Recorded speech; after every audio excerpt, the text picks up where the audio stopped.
Hello and welcome to another video. This is the 6th episode of the story in which Naruto is discovered crying in the woods after failing the Genin exam for the second time by Hinata Hyuga. Naruto decides to make a change, and he is not the only one. Please like and subscribe to show your support. Now, let us begin. Naruto was sitting outside of the interrogation department with Hinata, waiting for Kokwon. She had been there for more than an hour, and Naruto was getting impatient. Arg! How much longer is this going to take? Seriously. I just want to relax before I go back to training tomorrow. Naruto complained, crossing his arms over his chest with a pout. Hinata giggled at Naruto. Ibiki-sensei and Enko-sensei have to get all the details in order, Naruto-kun. She also probably has to tell them about being held captive by Orochimaru. She said with a sad expression. That's exactly what I had to do. Kokwon said as she approached the couple, followed by Ibiki and Enko. Enko smirked at Naruto and Hinata. Looks like you got yourself a girlfriend, brat. Congrats. Naruto and Hinata's faces both went beet red and they looked away from each other. Enko laughed. I'm only teasing, brat. Naruto grumbled and stuck his tongue out at the purple-haired bombshell. Anyways, is she free to go? Ibiki nodded. We didn't find any faults in her story. However, he said looking at the former Otonin. I'd feel better knowing you have several ANBU on you at least until Orochimaru is caught. Enko nodded. Same. If Orochimaru finds out you're here, shit will hit the fan real fast. Kokwon nodded. Should I lay low? Ibiki rubbed his chin in thought. It would be a good idea, though we're going to suggest house arrest. Perhaps limiting outside exposure. Kokwon sighed. I don't want to be cooped up in a house or an apartment all day long. Perhaps I can help. Hinata chimed in. Everyone turned and looked at the heiress. The Hyuga compound is really secure and has guards constantly patrolling the grounds. It's really safe, and if she wants to train or be outside, the compound is large enough for her to move around. Kokwon's eyes widened. You'd really let me stay with you? She asked in disbelief. Hinata nodded and smiled. Enko smirked. I think that sounds like a plan. Hinata nodded. Come on, Kokwon. Let's get you to the compound so you can get cleaned up and have some food. Kokwon was about to reply, but her stomach beat her to it. All right. Thanks, Hinata, she said quietly, and walked away with Hinata. Hinata smiled and waved goodbye to Naruto, promising to see him later. Naruto waved goodbye and turned to the interrogation duo. Do you think she'll be safe? None of us are safe while Orochimaru is in the village. Ibiki frowned. Enko nodded. I suggest you keep training, brat. There's nothing more you can do until the snake bastard strikes. The blonde nodded and left the tower. As he walked through the village, he could wrap his head around everything that was going on. It was one thing to have to participate in the Chunin exams, but now he was having to deal with an unstable Jinchuriki, a traitorous snake bastard Sannin who allied himself with said unstable Jinchuriki, all while training for the final exam. No pressure, right? Naruto sighed and pulled the rubber ball out of his pocket. I'm going to pop you. I'll pop you in 3 days. He smirked. He bounced the ball and caught it, now more determined than ever to master the Rasengan. As Hinata and Kokwon entered the compound, they were greeted by Hanabi. Ne-san, Oto-sama wants to see you. He says it's time for you to work on your training. Hinata nodded. Thanks, Hanabi-nichan. I needed to talk to Oto-sama anyways. She hugged her sister and walked with Kokwon to the sparring grounds. I'm going to warn you, Kokwon-san, Oto-sama can be very cold. Kokwon shrugged. If I handled Orochimaru, I think I can handle your dad. She smirked. Hinata chuckled. Once at the sparring grounds, Hayashi was finishing up with Niji. He looked over to his right and saw his daughter approach them, along with a guest. He stood up straight and smoothed out his robes. "All right, Niji, we are finished for today. You have progressed very well." Niji bowed and thanked his uncle. "Good afternoon, Hinata-sama." Hinata smiled. "Good afternoon, Niji-Nizan." "Ota-sama, before we begin our training, may I speak with you for a moment?" Hayashi dismissed Niji and motioned for Hinata and her friend to approach. "Hinataho is this? I didn't approve of company." He frowned. "I'm sorry, Ota-sama, but she has special circumstances," she said with a nod. "Explain." Hayashi frowned. Hinata nodded and told her father Kokon's story and how Ibiki and Enko agreed with her about staying at the compound. Hayashi, who was a man of little emotion, was taken by the girl's story. He looked at Kokwan, and turned back to his daughter. "I believe you made the right decision in bringing her here, Hinata. Show Suzuki-san to her room and the springs. Then return here for your training." Hinata smiled and nodded. She bowed to her father and led Kokwan away. "He didn't seem so bad," Kokwan said softly. "He's gotten better. He used to be so cold and judgmental. Since he found out Orochimaru attacked my team, he seems to be less harsh." She smiled. She would catch glimpses of the old Hayashi, the man he used to be before her mother died. Kokwan shrugged. "Again, thanks for helping me out. It's hard for me to trust people. But you seem like a cool chick." She winked at Hinata. Hinata chuckled. "Thank you, Kokon-san. I would like for us to be friends." Kokon's eyes widened. "Friends? It's been a while since I've heard that word." She couldn't help but smile at the thought of having a friend. Hinata stopped at a door and opened it. "This will be your room." She smiled. "It doesn't have a lot, but there's a large bed, and a closet. After you get cleaned up and settle in, perhaps we should buy you new clothes." Kokwan looked at her feet. "I didn't have any money to buy new clothes." Hinata smiled and put a hand on the girl's shoulder. "Don't worry about money.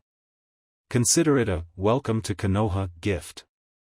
We can have your old clothes mended as well, if you want." The yellow-eyed girl nodded. "Yes, please. I'll lend you some of my clothes until we get you new ones. The bath is the last door at the end of the hall, and my room is right next to yours," Hinata pointed out. "If there's anything you need, let me know. I'll go grab you some clothes now." Kokwan nodded. "Thanks. Though I don't think I'll fit your clothes too well." She smirked. Hinata blinked. "Really? We're about the same size." "Yeah, but I don't have boobs like you." The former Otonin chuckled.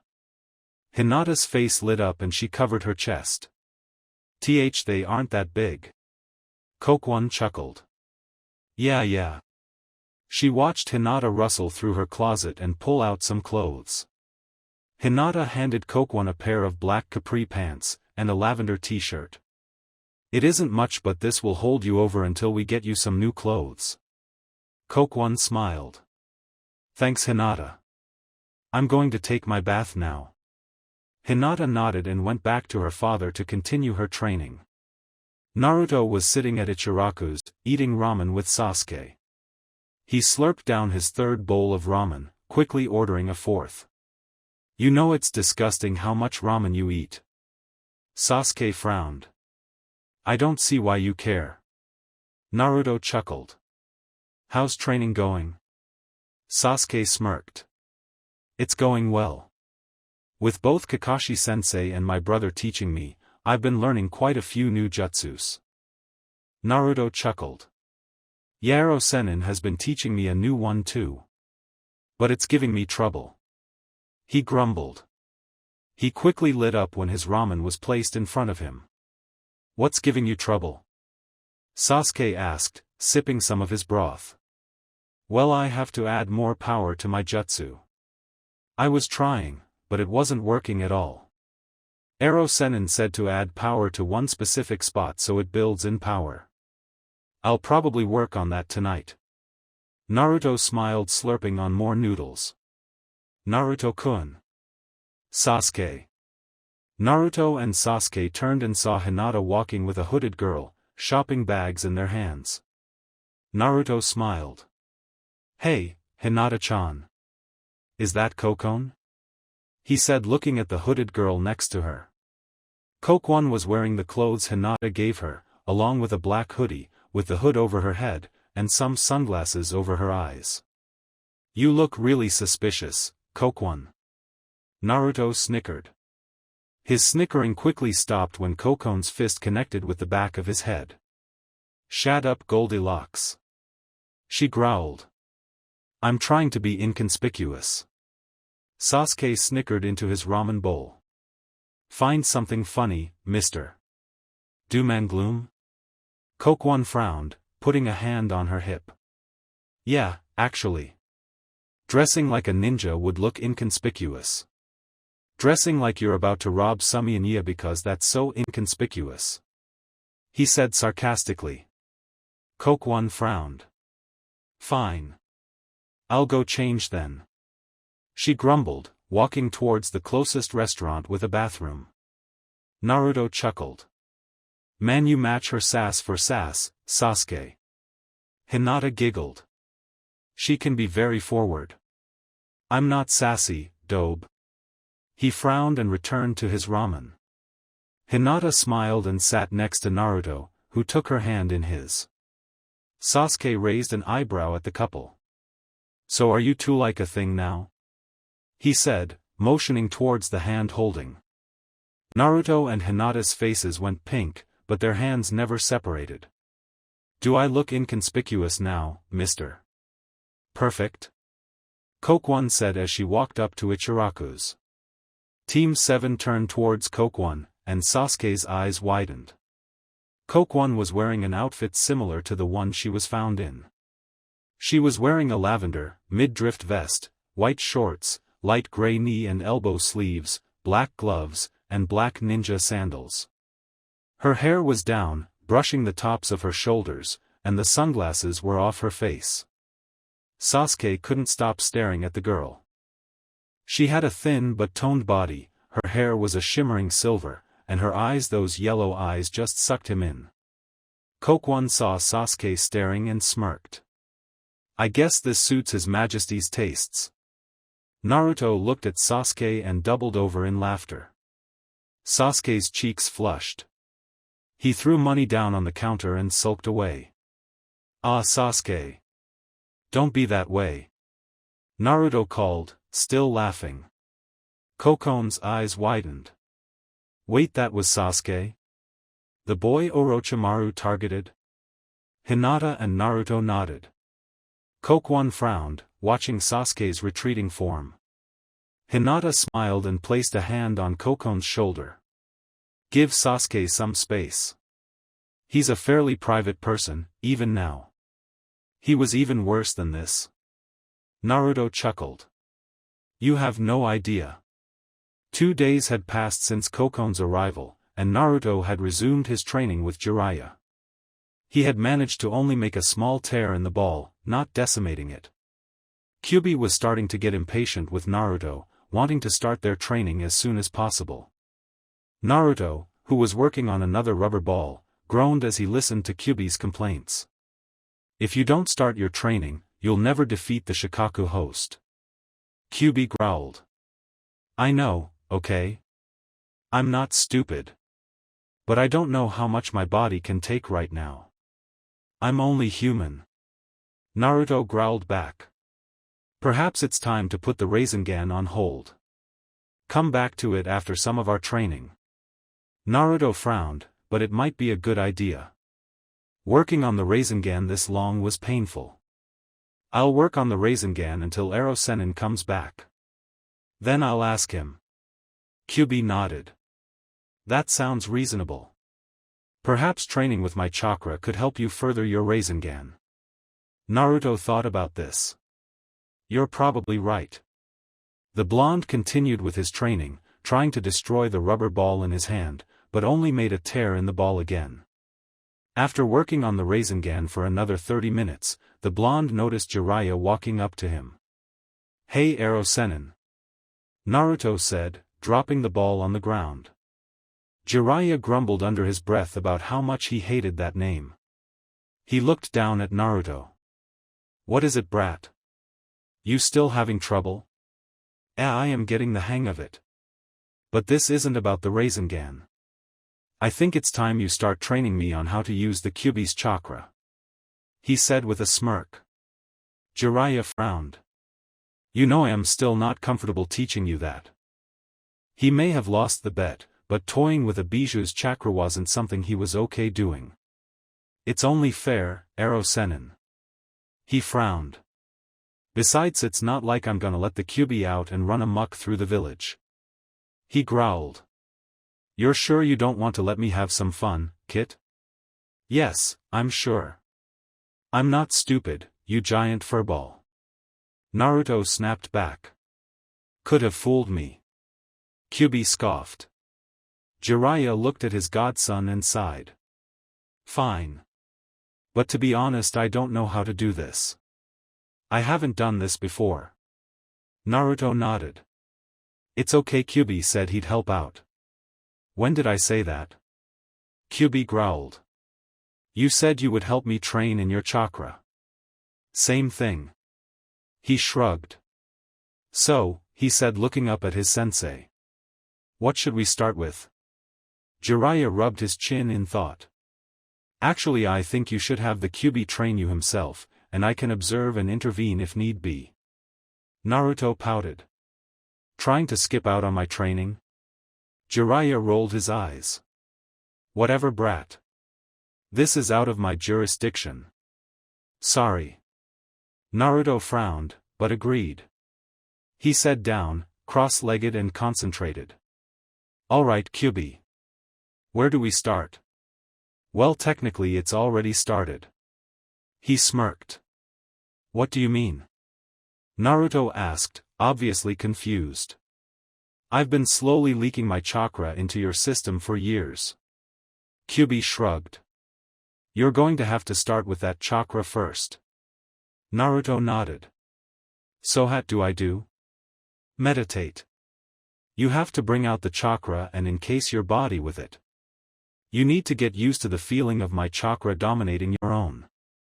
Kyuubi explained. Naruto nodded again. "Alright, and then what?" "Once your chakra has accepted mine, the two chakras will fuse together and become one. This won't all happen at once. It'll be slow and could take quite some time." "Will it hurt?" "It won't hurt, but you'll feel hot, almost like you have a fever." Kyuubi explained. "I must warn you, Narutami chakra could have some terrible side effects." "Like?" Naruto asked hesitantly. "My chakra could make you crave for more. If you try to forcefully take my chakra when your body isn't ready, you'll end up just like you were when you fought Haku. Power is a tricky thing, Kit. Where there is light, there is also darkness. You'd be wise to remember that." Kyuubi warned. "So basically you're saying if I crave too much power I'll go to the dark side?" Naruto questioned. "In simpler terms, yes." Naruto nodded. "I won't crave your power. I'll make sure of it." The blonde took a deep, slowly letting it out. "Okay, I am ready." Naruto waited for the heat the Kyuubi said would come, but he didn't expect it to hit him full force. He felt like he had just nose-dived into the center of the sun. His body instantly broke into a heavy sweat. The Kyuubi's red chakra burst forth from the boy's central chakra system, then spread throughout his chakra coils. Naruto's blue chakra seemed to be fighting the Kyuubi's chakra, trying to push it away. "Don't fight it, Kit. Let my chakra become one with yours," the fox said coolly. Naruto tried to relax, taking deep breaths as his body heated up. Naruto's blue chakra stopped fighting the Kyuubi's chakra infusing itself with Naruto's. The blonde grit his teeth. It burns, he hissed in pain. Jiraiya watched his godson with fascination. He knew if he tried to interfere, it might end up disastrous for the young genin. Bear through it, Naruto. Yes, Kit. We are almost finished. Kyuubi said firmly. Naruto sucked in his breath, bearing through the pain. Once the Kyuubi's chakra was completely infused with Naruto's, the boy let out a low groan. Ugh, that hurt, he said, rubbing his stomach. No pain, no gain. Now pop the ball. Kyuubi commanded. Naruto blinked. Seriously? I just went through a fucking internal sauna and you want me to attempt the Rasengan? Just do it. Naruto sighed and picked up the rubber ball. He held it in his hand and concentrated on it. He began turning chakra inside the rubber ball, adding power to the rotations. Within seconds the ball ripped apart as chakra exploded from the ball. I did it. Naruto cheered. It's because of my power that you did it, Kit. The Kyuubi yawned. I know, but no, I can do it. Now I just have to practice more. Naruto was jumping up and down, celebrating his newest achievement. Alright, brat. Jiraiya interrupted. You may have succeeded the second task. But now you have to train more than ever. Naruto looked over at his sensei and smirked. Well then, let's get started. 2 weeks had passed since the Kyuubi's chakra fused itself with Naruto's. Naruto immediately felt the difference in his power level. It excited him, but he heeded Kyuubi's warning and didn't use the chakra to its full potential. Flashback, I must say, brat. This new chakra is something. Jiraiya nodded. Thanks, Ero-sennin. I've been slowly using more of the chakra, so I can get used to the amount of power. The blonde nodded. But I want to see what I can do. Jiraiya frowned. I don't think it's such a good idea, kid. You aren't in control of that chakra yet, and it caused some serious problems. Naruto waved Jiraiya off and grabbed an air-filled balloon, something he had been training with now that he had destroyed the rubber ball. He knew he couldn't pop the balloon, but controlling the rotation of the chakra, while maintaining its power, was far more difficult than he expected. Naruto held the balloon firmly in hand. He could feel the chakra inside rotating. He closed his eyes and concentrated on the amount of power he was putting inside the small balloon. The boy's eyes snapped open when he felt the balloon expanding. Uh-oh, before Naruto could stop, the balloon exploded, sending Naruto hurling backwards. Naruto groaned as he pushed himself off the ground. Ow! Jiraiya sighed, pinching the bridge of his nose. What did I tell you, brat? You need to learn how to control this new chakra before you just add power to anything. Especially the Rasengan. End flashback. Since that day, Naruto worked on his newfound chakra. As he trained, he learned that he was too young and inexperienced to handle all of Kyuubi's chakra. Naruto understood. He worked those 2 weeks on his control, and now he was confident enough to use his new chakra. There were 4 days until the third exams, and Naruto was trying to get in as much training as he could. Currently, he was working on the air balloons, trying to keep the rotating ball in check. He managed to create the rotating sphere of chakra inside of the balloon, but he couldn't hold it for very long, before his chakra tore it to shreds. Jiraiya told him that if he could hold the jutsu for 5 full minutes, he would be ready to perform the jutsu. Unfortunately, he was only able to hold the jutsu for 2 minutes before losing control. Naruto watched his hand shake as he held the balloon in hand, trying to keep his focus on the sphere inside. He was almost to the 2-minute mark and he wanted to surpass it. He continued to concentrate, hearing the ticking of a clock near him. He closed his eyes, trying to stabilize his breathing to keep his control in check. As the clock continued to tick, Naruto's focus waned and the balloon ripped apart, the chakra whirling around his hand before disappearing. Damn it! Naruto groaned. He looked over at the clock and noticed he held the jutsu for almost 3.5 minutes. I'm getting there, at least, he sighed. He wasn't sure if he really wanted to continue practicing the Rasengan today. While he had made a lot of progress, he was tired and his hand was trembling. He looked up towards the sky and noticed it was still early in the afternoon. I think I'll visit Hinata-chan, he thought happily. I haven't seen her in a while. You saw her last week. The Kyuubi yawned. And the week before that with that Orochimaru reject. Naruto frowned. Yeah, well, last week doesn't really count. I only saw her for a few moments with her younger sister while they were shopping. With our crazy busy training schedules, I haven't even gotten to take her out on another date. He said with a small pout. Kyuubi yawned. Whatever. I suppose you deserve some sort of a break. I must say, I'm impressed with how well you've learned to control your chakra. Naruto raised an eyebrow as he walked back into the village. You're actually impressed with me? I can see how much work you've put into it. So, yes, I am impressed. The beast chuckled. Naruto couldn't keep the smirk from creeping up on his face. When he finally entered the village, he made his way to the Hyuga compound. As he made his way to the compound, he saw Rock Lee approaching him in his hands. Naruto walked up to the odd ninja curiously. Hey Lee, what are you doing? Naruto asked. Lee, who was covered in sweat and appeared to be struggling, looked up at Naruto. Naruto-san. Lee said cheerfully. Using his hands, he pushed himself up onto his feet. How are you, my youthful friend? He asked exuberantly. Naruto smiled. I'm doing good. I'm taking a break from training to go see Hinata-chan, he said happily. So how come you were walking on your hands? Lee smiled. You see, Naruto-san, I was training earlier and I told myself if I could not do 10,000 punches then I would do 100 laps around Konoha on my hands. He smiled brightly. Naruto's eyes widened. 10,000 punch 100 laps around, are you insane? He screamed. Lee laughed. I am as much sane as you are.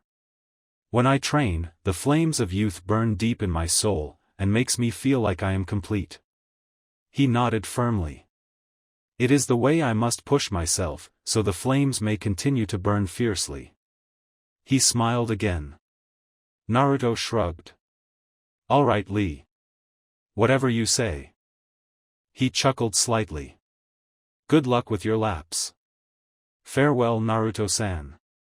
May you have a pleasant visit with Hinata-heim. He shouted and returned to his position on his hands. Naruto waved goodbye to the strange ninja and continued on his way to the Hyuga compound. Naruto approached the familiar compound and smiled at the two guards. I'm here to see Hinata-chan. The guards nodded and let Naruto inside. She is in the back, training. Naruto nodded. Thank you. He entered the compound and headed towards the back. As he neared the training ground, he could hear Hinata's voice. He smiled and rushed towards the grounds and saw his teammate, girlfriend date person in her juken stance, covered in dirt and sweat. Across from Hinata was an elder Hyuga woman. It appears you have a visitor, Hinata. The old woman said softly. Hinata blinked and looked over towards Naruto. Her eyes lit up and she smiled brightly. Naruto-kun. You are done for the afternoon, Hinata.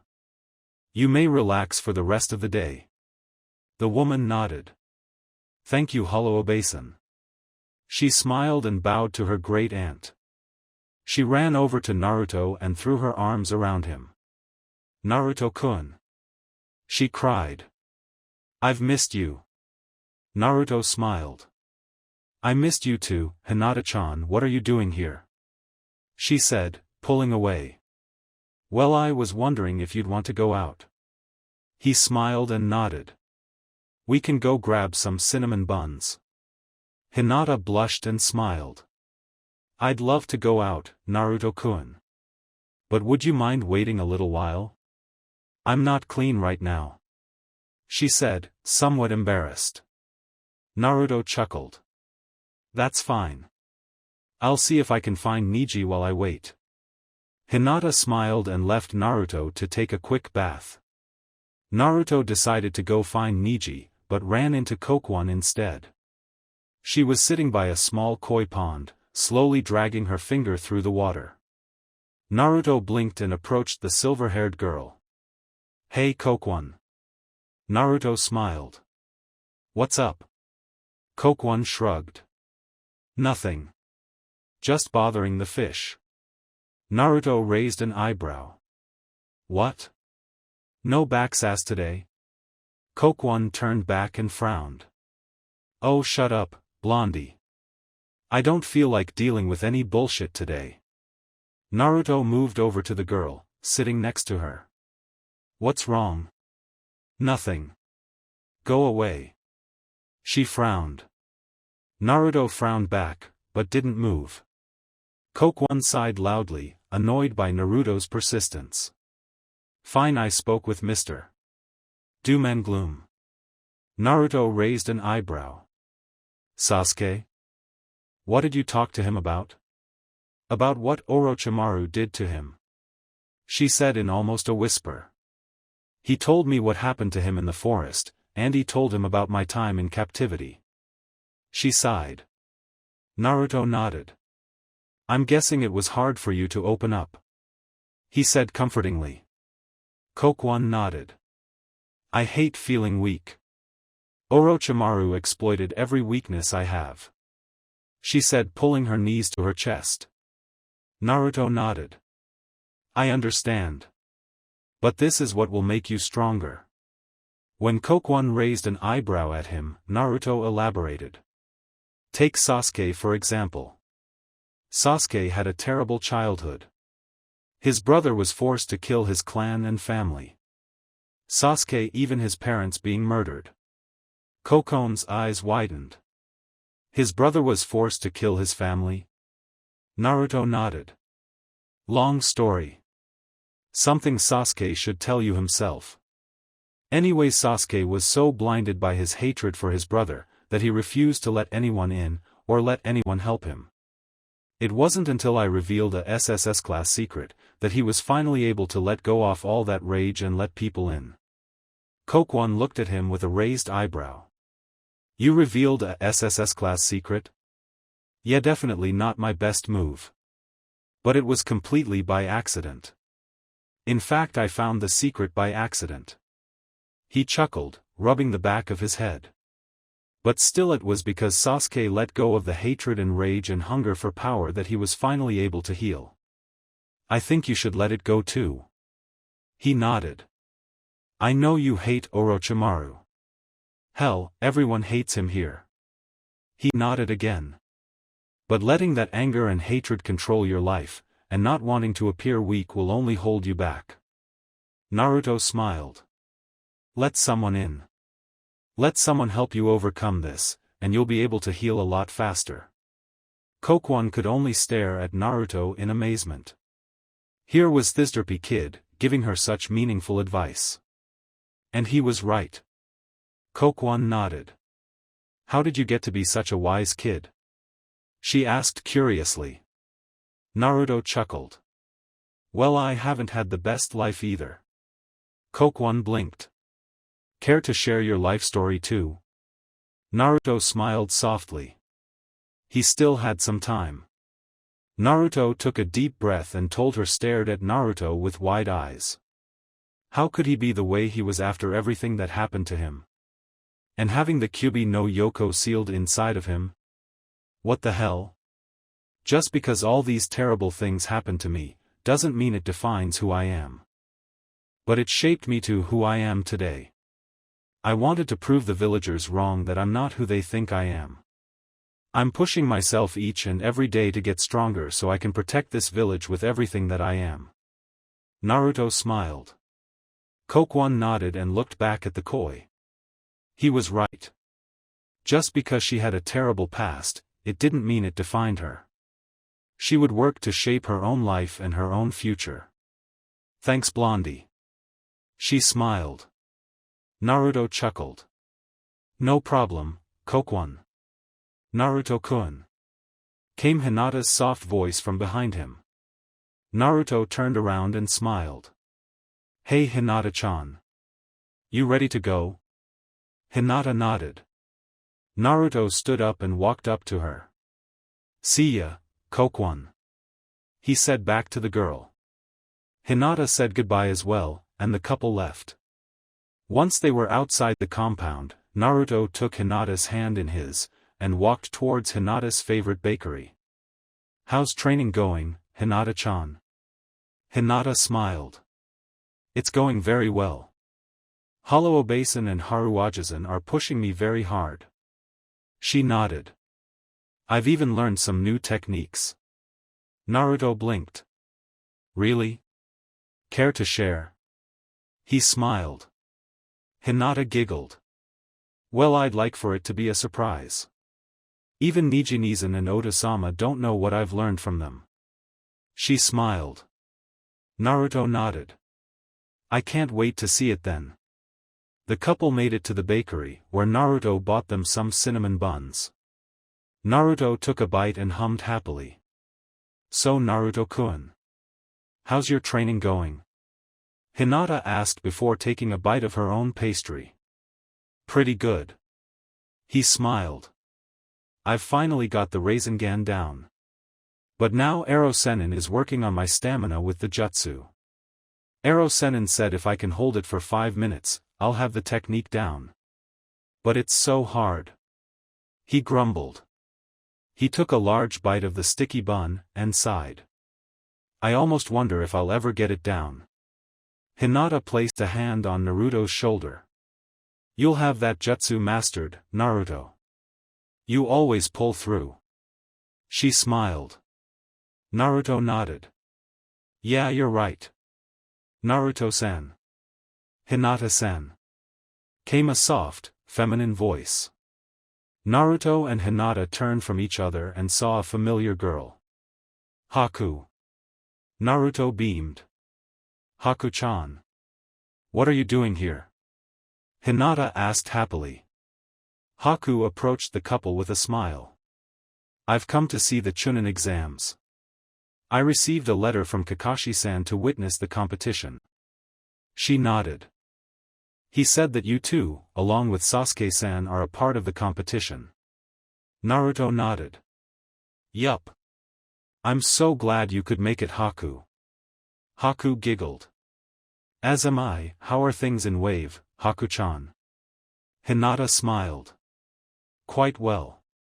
Haku smiled. Wave has definitely become much more cheerful since you were there. She nodded. Ever since Gato was captured and the bridge was finished, more countries have been wanting to trade with Wave. It's made us more rich and diverse. Naruto smiled. That's awesome.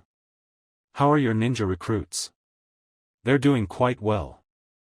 Even Inari has shown potential, though I believe he wishes to work with his grandfather more. She nodded. How is Inari and his family? Hinata asked. They're doing well. Tazuna has been hired by Rice Country to help construct a bridge there. Gato's riches were spread throughout the village, Tazuna and his family receiving a good portion of it. Tsunami expanded their home and started an inn for all the new traders coming into Wave. Haku explained. Wow, they're doing all so well. Naruto smiled. I'm so glad things are going well for Wave. Oh, which I almost forgot. I have another guest coming to see your guys' fights. She beamed. Hinata blinked. Oh? Is it Tazuna and his family? Haku giggled. We'll see. I want to keep it a surprise. Naruto pouted. Oh Haku. You're no fun. The trio giggled. Say. Naruto started. Why don't we go pick up Sasuke, Kokwon, and Kakashi-sensei and all go out to dinner? We can all catch up. I'm sure Sasuke and Kakashi-sensei would love to see you again, the blonde suggested. That's a good idea, Naruto-kun. Hinata smiled. Haku nodded. Sounds lovely. But who's Kokwon? Naruto filled Haku in on who Kokwon was as they went to pick their friends. Once their friends and sensei were with them, they all went to Ichiraku's to catch up. "So Haku," Kakashi said with his signature, "How's Wave?" "Well, Kakashi-san, it's such a wonderful village now that Gato is gone. I never realized how beautiful it was." She smiled, quietly slurping up some ramen noodles. "Well, it's great to see you again." Kakashi nodded. Naruto nodded. "Yeah. I'm so glad you could make it to see the Chunin exams." He smiled. Sasuke nodded as well. "I agree. I didn't believe we'd see you again for a while." Haku giggled. "Well, I am very happy I am able to see my dear friends again." Kokwon, who had remained quiet, looked at Haku with soft eyes. She could feel it, she could tell Haku had been through a lot. But here she was happy, healthy, and living life. Naruto was right about what he said. She needed to live her life without the fear of Orochimaru's shadow looming over her. She needed to let go and live. "Lee. For the last time. I will not go on a date with you." Everyone turned towards the loud Pinkette, who was walking next to a pleading Lee. "But Sakura-chan no Lee." Sakura growled, trying to get away from the taijutsu ninja. "Who is that?" Haku asked, looking at the confrontation with a raised eyebrow. "Yeah, Pinky over there looks like a total bitch." Kokwon scoffed. "She is," Sasuke grumbled. Naruto snickered. "She used to be a lot worse," the blonde nodded. "I thought you were going hand laps, Lee." "I was Naruto-san. But then I saw my beautiful Sakura-chan, and I just had to speak with her." Sakura ignored Lee, who was still following the girl like a lost puppy. "Hi guys." Sakura smiled. She stood next to Sasuke, surprise surprise. "Hello Sakura." Hinata smiled. "What are you doing today?" "Well, I was helping Ino Pig in her family's flower shop. I've been trying to get our friendship back on track," she said with a slight blush. But Lee burst in and started spewing love and flames of youth and blah blah blah. "He ended up breaking several vases and Ino kicked me out," she said, glaring at Lee. Lee looked down in shame. "I am truly sorry, Sakura-chan. I even apologized to Ino-san. I offered to pay for the damages." Sakura rolled her eyes. "Just because said you're sorry, doesn't mean I will go out with you," she growled. Haku giggled. "I think it's honorable that Lee-san is willing to pay for the damage he caused," she said softly. Lee looked towards the giggling girl and his eyes widened. Lee took a few steps forward and stood in front of Haku. She washed her long, black hair was flowing down her back, her chocolate-brown eyes shining in the sunlight. A navy blue, short-sleeved kimono complementing her gloriously pale skin. She was perfection. Lee dropped to his knees, taking the hunternin's hand. "May I ask what this beautiful flower's name is?" Haku giggled again. "My name is Haku." "Haku, such a glorious name. Your beauty is parallel to none," he said, kissing the back of her hand. Naruto had to cover his mouth from spitting ramen broth over everyone. Even Kakashi, Hinata, Kokwon, and Sasuke were trying not to laugh. This was too funny. Sakura watched the scene with a raised eyebrow. This was interesting. Haku blushed and smiled. "Thank you, Lee-san. I'm flattered." Lee beamed at Haku. "If I may, my beautiful Haku-chan, would you allow me to take you out once the Chunin exams are over?" he asked softly, not in his usual loud voice. "Of course." Haku smiled. Everyone's jaw dropped, even Lee's. He really wasn't expecting her to actually say yes. "Yes? Yes? Yes." He smiled, standing up. "I will be dedicating my match to you, my lovely Haku-chan. I will see you soon, Haku-chan." he said, running away, kicking his heels together in mid-air. Everyone turned and stared at Haku with wide eyes. You seriously said yes to Lee? Naruto shouted. Haku nodded. He seems nice. Well, he is, but it's Lee. He's so weird. Naruto exclaimed. I can agree with that. Sakura mumbled. Haku chuckled. Well, I believe it will be fun. The group turned back to their meals, Sakura bidding her goodbyes and going back to Ino's store. After finishing their meals and catching up with Haku, everyone bid their farewells, leaving Hinata and Naruto alone. I'm so glad Haku came to Konoha. Hinata said with a tired smile. Naruto nodded. I'm glad too. He had Hinata's hand in his as he walked her back towards the compound. I can't believe the final exam is only 4 days away. Hinata nodded as well. It's somewhat surreal. I really hope I don't have to fight you in the finals, Naruto said quietly. Hinata stared at the blonde and placed a hand on his shoulder. You have to promise me something, Naruto-kun. What? If we are paired up to fight each other, you can't hold back against me. She said firmly. Booty could seriously hurt you, and I could seriously hurt you. Hinata said softly. I want to walk away from that fight knowing that we both gave it our all. She said with a firm nod. Hinata-chan, Naruto sighed. Alright. If we have to fight each other, I won't hold back. He smiled. Naruto and Hinata continued to the compound. Once there, Naruto stopped at the gate. Well, I don't know if I'll be able to take you out again before the finals, Hinata-chan. It's alright, Naruto-kun. I had a wonderful time tonight.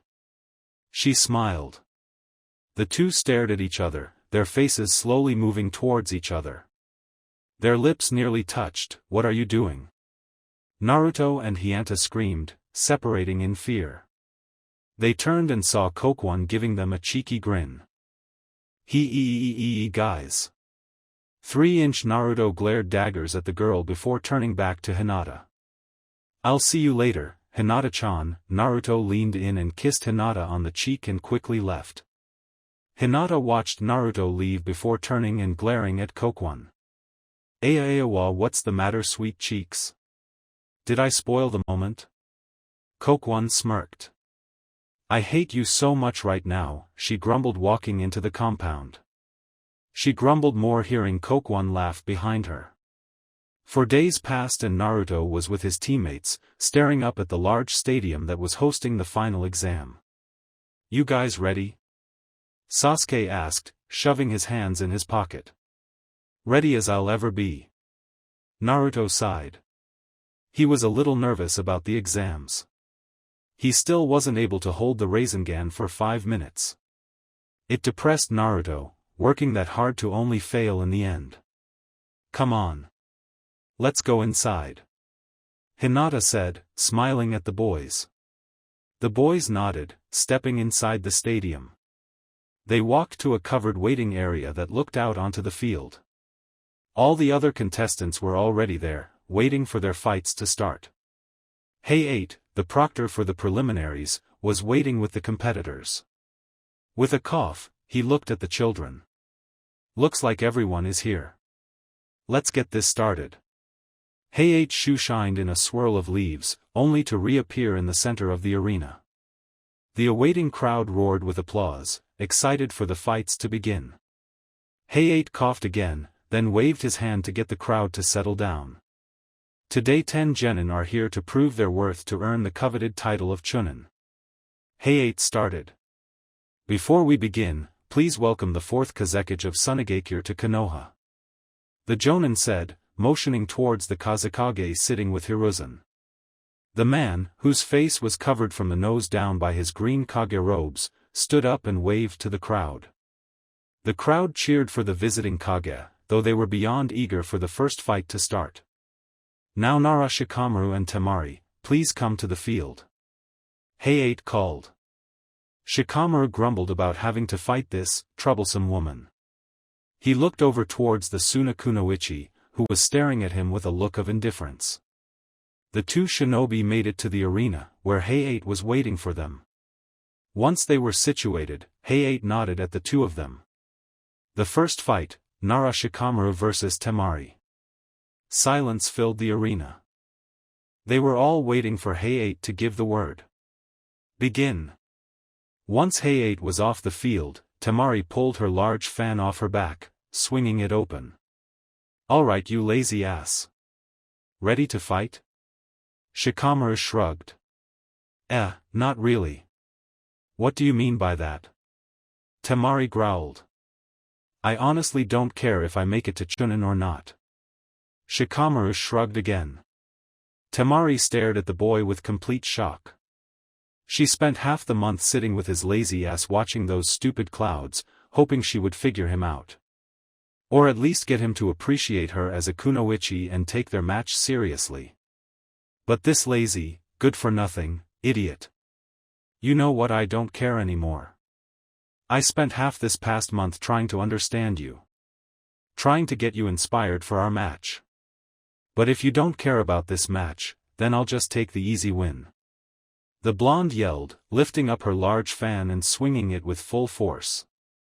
Shikamaru dodged the large gust of wind. He stared at Temari and smirked.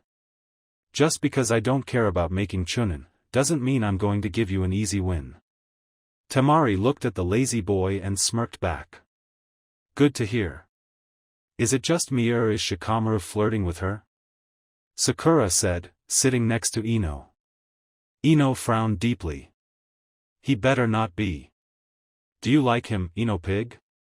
Sakura smirked, waggling her eyebrows. Chuji, who was sitting next to Ino and munching on some chips, froze. He looked at the blonde girl out of the corner of his eye, worried about her answer. Ino shook her head. "Nah, there's someone else I like, I think." She blushed. "But Shikamaru is my friend, and that Suna Kunoichi is a total bitch." She grumbled. Sakura nodded. "That's true," she mumbled, recalling her first encounter with the Suna Kunoichi. Ino stared at the battlefield with interest. "He's never looked this interested in anything but shogi." Chuji let out a silent sigh of relief. He still had a chance. Shikamaru formed a rat hand sign as he stared at the blonde. "Shadow imitation technique," he said boredly. Shikamaru's shadow launched towards the blonde, attempting to capture her own. Temari leapt out of the way, dodging each attempt. After dodging each strike, Temari opened her fan and swung it, sending a large blast of wind at the boy. Shikamaru frowned and crossed his arms in front of him, hoping to block some of the wind that was coming towards him. He was pushed back closer to the shadow of the arena wall. The Nara boy looked at Temari with a bored expression. "You think pushing me back will help you? It'll only make things worse." Temari frowned. It seemed that Shikamaru was becoming bored with the match. He wanted a challenge. And that was what she was going to give him. She knew if Shikamaru got to the shadows he'd be able to extend his own shadow much further. I suppose spending those weeks lying around doing nothing wasn't completely in vain. I was able to gather some intelligence on this boy. When she was sure Shikamaru wasn't going to attack her, she quickly scanned the arena. There wasn't a lot of shadows from the walls just yet. She noticed the sun was in the center of the sky. At least the shadows are at a minimum. But there are trees in here. Guess I have to take care of them. She smirked. Shikamaru raised an eyebrow when he saw Temari smirk. What is she planning? Temari opened her fan again and held it up high. Wind release, wind cutter technique. Shikamaru was ready to dodge the attack, when he realized she wasn't aiming for him. Temari was sending the wind blades at the trees and larger rocks throughout the arena. Each blade sliced the trees into small pieces. Shikamaru's eyes widened, realizing what she was doing. Very clever. Trying to take away my advantage, I see. Shikamaru couldn't help but smirk. This is like a shogi game against a worthy opponent. I just need to outmove her. Shikamaru watched as she destroyed the trees and decided he needed to put a stop to it. Shadow imitation technique. Shikamaru's shadow shot out towards the blonde Suna Kunoichi, attempting to capture her. Temari stopped slicing through the trees and began to dodge the boy's shadow. "Good to see you caught on lazy," she said as she dodged. "I need to get away." As she dodged, Temari looked for any sort of escape. She swung her fan open, sending a small blast of wind at Shikamaru. Caught off guard by the sudden gust, Shikamaru lost concentration and his shadow stopped pursuing Temari. Temari smirked. She kicked up a small whirlwind with her fan, then threw it in the air. The fan opened up and Temari jumped on top of it. The fan lifted Temari up into the air, carrying her away from Shikamaru. "Try and get me now, lazy," Temari yelled, happy she was able to outsmart the boy. Shikamaru looked up at the girl, frowning slightly. "Damn it. My shadow imitation won't do anything against her while she's on her fan," he had to admit. She was proving far more of a challenge than he initially thought she'd be. Shikamaru sighed. "This fight is becoming more and more troublesome. I need to end this soon. Trying to capture Temari's shadow has depleted my chakra." Temari smirked, waiting for the lazy genin to make his next move. The crowd was captured by the duo's fight. Many people thought that Shikamaru was going to be easily beaten, given he had no interest in fighting. The crowd started to grumble and boo when Shikamaru sat down on the field, making his trademark, thinking pose. Naruto blinked. "What's he doing?" "He's strategizing," Shino said behind Naruto. Naruto jumped slightly, not expecting Shino to be behind him. "Well, why is he sitting down to strategize?" he asked. Shikamaru sits in this position whenever he is deep in thought. He assumed this position when we played shogi in the academy. The bug user stated bluntly. "He must be coming up with a good plan then," Hinata said softly beside Naruto. Temari nodded from above. "Looks like I've got him," she said to herself. As she said this, she saw Shikamaru standing up. "Let's see what he's going to do." Shikamaru looked up at the blonde, sighing as he did so. "She's far too much trouble." The Nara boy did a rat hand sign and took a deep breath. "I guess now is as good a time as any to test this out."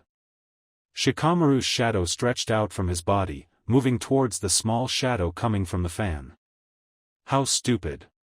He can't do anything with my fan's shadow." Temari smirked. She suddenly jerked forward when the fan was moved by Shikamaru's shadow. "What? Capture complete. Shadow clutch technique."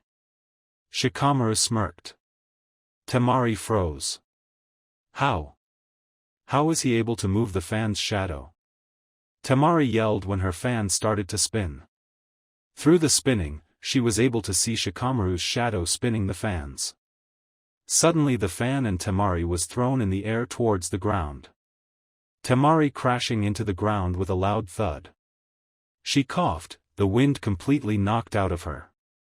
She froze again when she felt she couldn't move. "No. Checkmate." Shikamaru smirked. His shadow was stretched out, connecting with Temari's. Temari tried to look at Shikamaru, but she couldn't move her head. "How?" she asked breathlessly, staring up at the sky. "It's a new jutsu my father taught me. I'm still learning how to use it to its full potential." He grinned. Temari huffed.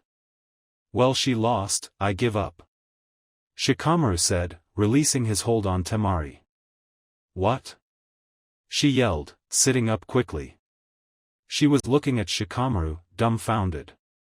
A collective "what" was heard throughout the stadium as well. Shikamaru shrugged. "I'm almost out of chakra. And like I said before, I honestly don't care if I make chunin. It's too troublesome." Temari could only stare at him, mouth agape. "So yeah, I forfeit." Hey-8 appeared between the two genin, looking at Shikamaru. "Nara, Shikamaru has forfeited the match." The winner is Temari from Sunagakure, he said, motioning towards Temari. The crowd cheered, though still confused by Shikamaru's actions. Temari looked at the lazy boy for a few moments before she growled. She stood up and stormed over to Shikamaru, grabbing him by the collar of his shirt. "You son of a bitch!" she spat. "You completely humiliated me, and you won't even finish the competition because it's too troublesome?" Temari was practically shaking Shikamaru. Hayate moved to pull Temari away, but Shikamaru stopped him with a small wave of his hand. The Nara shrugged again, but smirked at her. "Pretty much." Temari's face flushed red. She wasn't sure if it was from anger, humiliation, or some other weird feeling. "You lazy piece of shit," she said, letting Shikamaru go. "Next time I'm going to beat you. And when I do, I'll make sure you never forget it," she said with a growl, walking away. Shikamaru chuckled. "I always like a good challenge." Temari stopped and looked back at Shikamaru. Her face flushed again and she marched up the stairs to the competitor's box. Shikamaru chuckled again and did the same. Ino could only stare as she watched Shikamaru return to the box. What the hell was that? Chuji was chuckling at the whole scene. She's completely captured his attention. Sakura blinked. "Are you sure?" I mean, towards the end it looked like Shikamaru really was flirting. But maybe it was just Shikamaru being weird? Ino shook her head. Shikamaru never acts like that. She frowned. Chuji only continued to chuckle, popping a couple more chips into his mouth. When Temari returned to the competitor's box, she was instantly pulled away by her brother Kankuro. What the hell was that? He growled at her. Temari yanked her arm away from her brother, scowling. "I just want to fight." That's what it was. No. You only won because he forfeited. You got your ass handed to you in that fight. And it looked like you were flirting with him. Kankuro hissed. Temari rolled her eyes. "Okay, are you high?" She scoffed. "I was not flirting with that lazy ass. And even if I was, why do you care?" Kankuro growled. "Have you lost sight of why we're here? We have a mission to complete." He whispered harshly. "You can't be distracted." "I'm not. Why don't you worry about your match and back off?" Temari hissed. Kankuro scowled, but backed off. "Fine. But we are here for one reason, and one reason only. Don't forget that." Temari didn't say anything, merely crossing her arms over her chest. Kankuro's fight was next, facing Bug Guy. At least she didn't have to deal with him anymore. As her younger brother walked away, she saw her other brother looking at her out of the corner of his eye. She saw a bored expression on his face. While it didn't look like he was going to kill her, it sent a shiver up her spine. Seeing Gaara turn back towards the match, Temari let out a silent sigh. Her eyes sought out the lazy ninja, who was leaning against the railing. The time spent with said shinobi was relaxing. She could just lay next to him and let all the stress of her mission melt away. She sighed and walked towards the back of the box, not interested in watching her brother fight. Shikamaru, who was aware that Temari was watching him, saw her walking to a more secluded area of the box. He was a little confused, wondering why she wasn't watching her brother's fight. Also, what could have the siblings been talking about? Troublesome woman. The fight between Kankuro and Shino was done relatively fast. Shino's bugs were able to eat away at Kankuro's chakra threads, so using his puppet was useless. Kankuro wasn't too proficient in any other department, so Shino was able to beat him. With Shino's win in hand, the next fight was being called. The next match is between Uchiha Sasuke and Rock Lee. Hayate said with a cough. "Yash!" Lee yelled. He leapt from the balcony onto the arena floor, excited to finally face the Uchiha. Naruto placed a hand on Sasuke's shoulder. "Good luck, Sasuke." Don't lose too badly. He smirked. Sasuke shrugged Naruto's hand away. Thanks for the pep talk. He said sarcastically. Always happy to help. Naruto laughed. Hinata smiled. Good luck, Sasuke. She said sincerely. Sasuke nodded. Thanks. He turned away from his friends and walked to the arena. Once in front of Lee, Sasuke held out his hand. May the best Konoha genin win. Lee nodded, taking his hand. Indeed. Our fight will burn brightly with the flames of youth. Lee turned up to the stands, a hand over his heart and his other pointing towards Haku's direction. I dedicate this fight to my beautiful winter flower, Haku-chan. Sasuke rolled his eyes at Lee's exuberance. A match dedicated to his beautiful winter flower? A deep voice next to Haku asked. The man was tall and had spiky black hair. His deep blue eyes looked at Haku with mild curiosity. Haku giggled, looking up at him. He said he would dedicate the match to me. He's quite sweet. Even now he was still looking after her, the man huffed, crossing his arms over his chest. Looks like he would need to talk to this boy. Hayate coughed, gaining Lee's attention. Yes, well, are both combatants ready? With both boys nodding, Hayate spoke. Begin. He said and vanished. Lee made the first move, rushing towards Sasuke. Leaf whirlwind. Lee jumped high in the air, bringing his foot down towards Sasuke's head. Sasuke dodged, and Lee landed gracefully where Sasuke once was. This is going to be difficult. Even with my extra speed and taijutsu training, I don't think it'll be enough. Sasuke put his fingers to his lips and took a deep breath. Fire style, grand fireball jutsu. Sasuke blew out an enormous fireball, bigger than any fireball he had ever created. Lee's eyes widened and he dodged the blast, but was unable to escape the radiating heat. The heat left a small burn on his foot, causing him to wince when he landed. Lee wiped the sweat from his brow, smirking at the Uchiha. I am most impressed, my friend. Your jutsu is stronger than ever.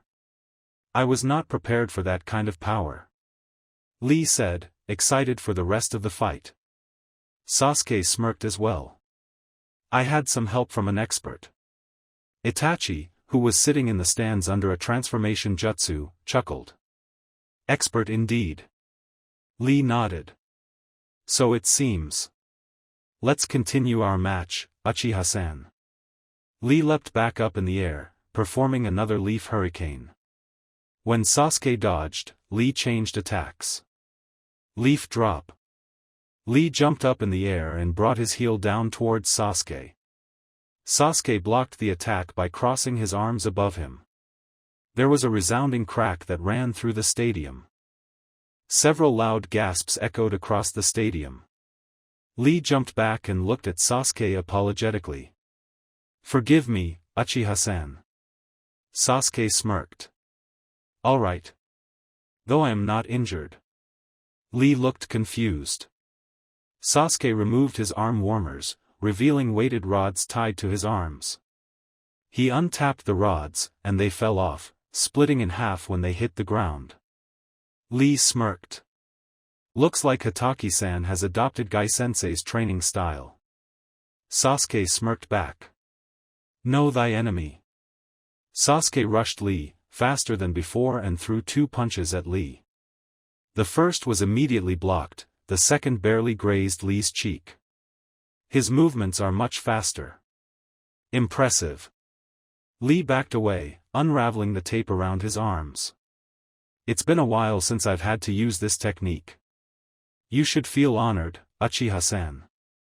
Sasuke frowned, he closed his eyes and opened them again, his Sharingan activated. Lee smirked.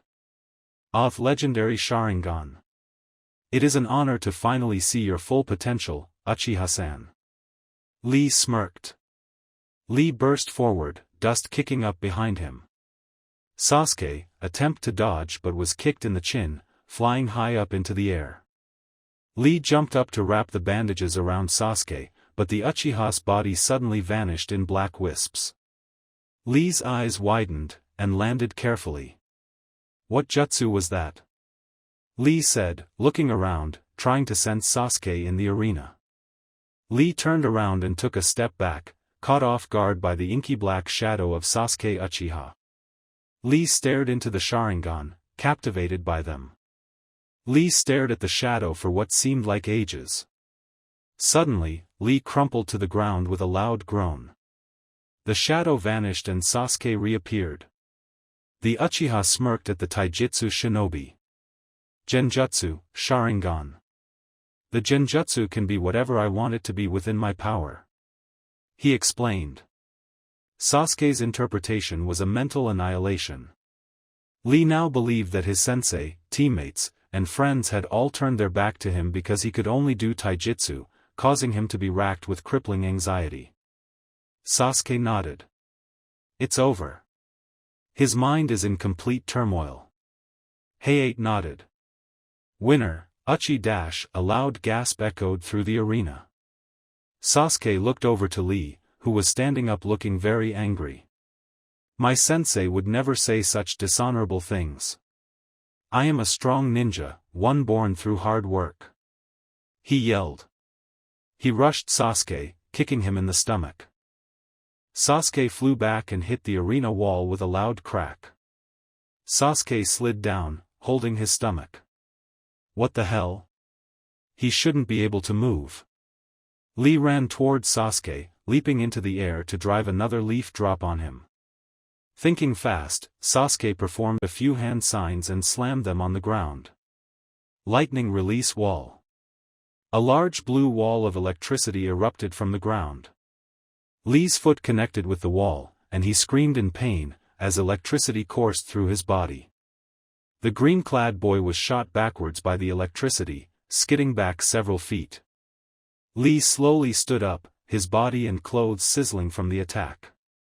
You can perform lightning jutsus? Lee asked confused. Sasuke smirked. It's my second affinity. He chuckled.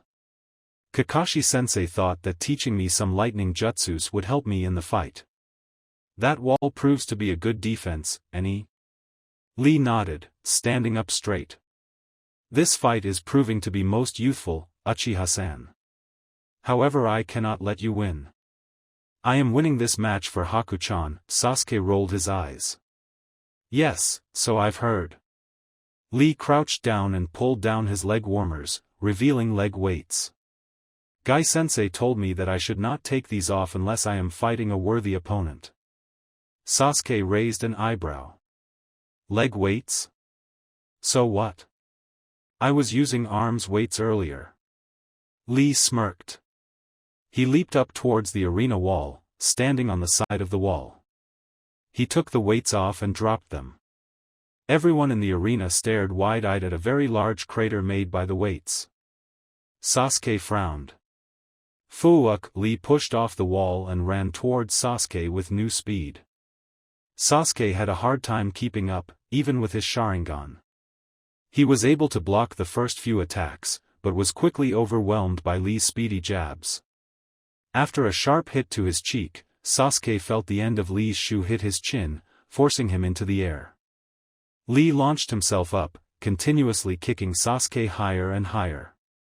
The Uchiha felt the boy's bandages wrapping around him, causing him to go into a slight panic. Sasuke quickly built up chakra around him, lightning starting to crackle along his body.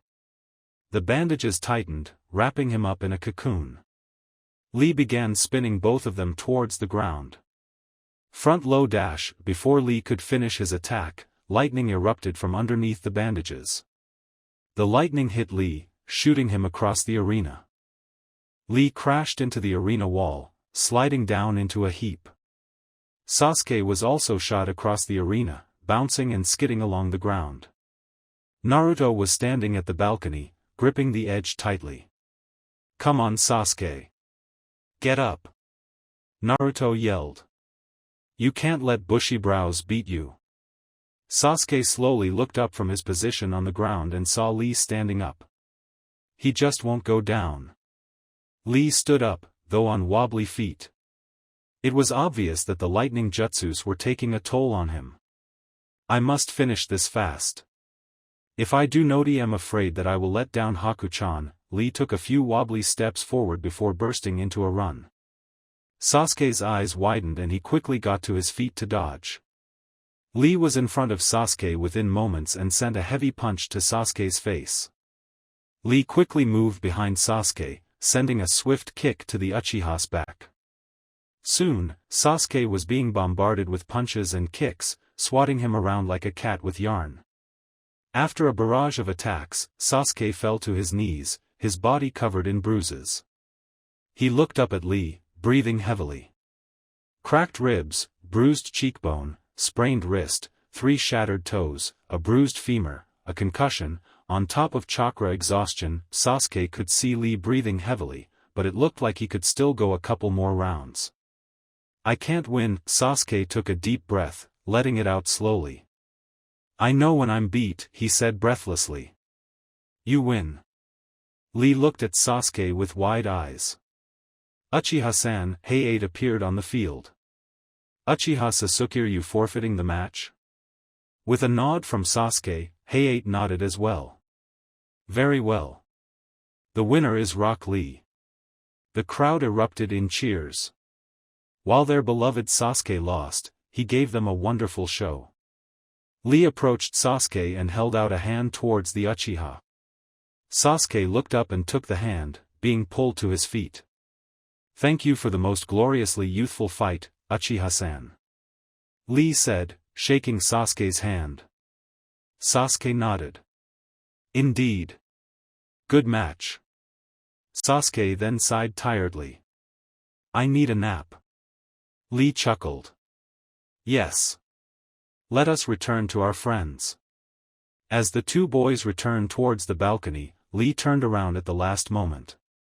My beautiful Haku-chan. This match was to show my utmost devotion to you. May my future matches be just as fruitful. Lee yelped when he felt his ear being pulled. Sasuke limped back to the competitor's box, dragging Lee behind him. That's enough, lover boy. Get your head out of the clouds and focus on your next match. The crowd laughed at the comical scene before them, anxiously waiting the next match. The fights have been most entertaining this year. Hiruzen said with a smile. The Hokage had been enjoying the fights, but he was on high alert, waiting for Orochimaru to show himself. He had Anbu scouting the arena and the gates, waiting for any sort of attack. Indeed, Hokage-sama. Though I am most surprised that the Uchiha was defeated. Came a cool, gruff voice. As am I. Although Rock Lee is a very strong shinobi. Hiruzen smirked, looking at the man out of the corner of his eye. He was the Kazekage of Sunagakure, and the Suna team's father. Hiruzen stared at the man a few more moments before returning his gaze to the field. Hiruzen slowly and silently tapped his finger against the arm of his chair in several different intervals. An Anbu, who was standing guard for the Hokage, slowly vanished into the shadows. When Hinata called for the next fight, the Kazekage smirked behind his face mask. A Hyuga versus a Hyuga? This should be interesting. Hiruzen nodded and turned back to the fight. Hopefully they get my message in time. Your brother did fairly well. Kakashi said, sitting next to the henged Itachi. Itachi nodded. I agree. However, there is still much room for improvement. After several moments, the Hyuga children walked onto the field. Are you ever going to reveal yourself? Kakashi asked. Itachi sighed. When the time is right. Hinata and Neji stood on the field, facing each other. Hinata and Neji bowed to each other, and took their appropriate stances. Hyuga Hinata versus Hyuga Neji. Begin. Hinata called, vanishing from the field. I'm excited to see what you've learned during the last month, Hinata-sama. Neji smirked, activating his Byakugan. As am I, Neji Nizan. She nodded, as she activated hers. I don't want the outcome to affect anything. Niji nodded.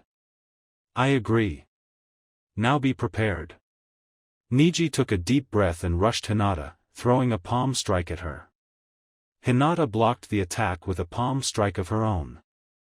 The two traded blows back and forth. If one threw an attack, the other blocked. They traded attacks for several moments before separating. We're fairly evenly matched. Niji smirked. Not bad, Hinata-sama. However, I shall win this. Niji smirked. 8 trigrams, 64 palms. Hinata didn't look fazed as Niji attacked. 8 trigrams, 64 palms. She yelled. The two Hyugas made similar attacks, but each attack was countered by the other. Once the attacks were over, the two Hyuga looked at each other, breathing heavily. Hinata-sama, I didn't realize you improved your attack. He nodded. Hinata smiled. I did. I couldn't let you get the upper hand, Niji-Nizan. Hinata jumped back. She closed her eyes, concentrating on her chakra. She opened her eyes, and threw a palm thrust towards Niji. Niji stared confused, wondering why she was striking the air. That is until a large chakra needle flew towards him. Niji dodged, turning towards Hinata with wide eyes. What is that? Hinata smirked. Juken needles. She said calmly. I created this technique forcing water into sharp needles after molding it with my chakra. During the last month, I've been trying to use it without water. She nodded. Niji frowned. That's a dangerous technique. I need to be careful and not get hit by that. The Hyuga boy saw that Hinata was continuing with her Juken needles attack. Niji took a firm stance, smirking. Rotation. Niji yelled. The boy began spinning, a large chakra dome encircling him. Hinata's chakra needles were easily deflected by the attack. Wootosama, Hinata-Nizan and Niji-Nizan are really strong. Hanabi said, watching the fight with fascination. I didn't know Wanisan created her own jutsu. She said, looking up at her father. Neither did I. Otosama and Hollow never mentioned this. Hayashi cleared his throat. It is most surprising, Hanabi. Hanabi turned back to the fight and smiled. What else can you do, Wani-san? As Niji finished the rotation, Hinata rushed her cousin. The two quickly traded blows again, each trying to outdo the other. As the two continued to attack, it was obvious the two Hyugas were tiring. The continuous attacks were draining their chakra, along with closed chakra points. The two separated again, both breathing heavily. I have to say, Hinata-sama, I am surprised you lasted this long. Niji nodded. Hinata smirked. What? Did you think I was just going to roll over and let you beat me? Niji chuckled. Not half. I'll admit I didn't think you'd give me this much of a challenge. Hinata frowned. Thanks for making me sound weak. She rushed Niji again, and threw a palm strike at Niji, who blocked it. Hinata dropped down and swept Niji's feet from under him. Niji fell back, surprised. Hyuga almost never used their feet. Hinata jumped up and drove her heel into Niji's stomach. Niji's eyes widened and he coughed up blood. He curled slightly, holding onto his stomach. How? Hinata smirked. I'm not as solid as you are in the gentle fist. I'm more flexible than what's needed for the form. So I decided to incorporate my feet into the technique. Niji frowned and got to his feet. Niji's eyes widened, feeling the impact of the heel kick. Niji coughed again, blood splattering the ground. Damn it. That attack did more damage than I thought. I must end this quickly. Hinata smirked, knowing she hit a vital organ. While she knew it wouldn't do any permanent damage to her cousin, though it was a solid hit. Niji glared at Hinata. I'm sorry, Hinata-sama. But I believe it is time I end this. Niji rushed Hinata, although slower. Hinata blocked Niji's attacks, countering with her own. Hinata yelped and skid back slightly when she felt Niji's palm hit her shoulder. She frowned as she felt her arms start go numb. Not bad, Niji-Nizan. Niji smirked. And I'm not finished. You're within my range. Hinata didn't look worried. She stood her ground, her arms ready to attack. I only have one shot at this, she thought. She needed to pull this off before her entire arm became useless. 8 trigrams, 64 palms. Niji yelled, rushing Hinata. Hinata took a deep breath and began spinning. Rotation. She yelled. Niji's eyes widened as he hit the spinning dome. He flew back across the arena, skidding along the ground. Hayashi stared at the scene before him with wide eyes. What? When did she learn the rotation? Hanabi was staring at her sister with the same wide eyes. No way. Wani-chan used the rotation. She yelled excitedly. You go, Oani-chan. Hayashi could only gape at his eldest. How strong have you become, Hinata? In the competitor's box, Naruto was staring at his girlfriend. No way, Hinata-chan is awesome. He cheered. Sasuke, who was beside the blonde, nodded. Agreed. Hinata's really doing well. You bet she's doing well. She's totally going to kick Niji's ass. He bellowed. Once Hinata finished her attack, Hinata fell forward. Her breathing ragged from exhaustion.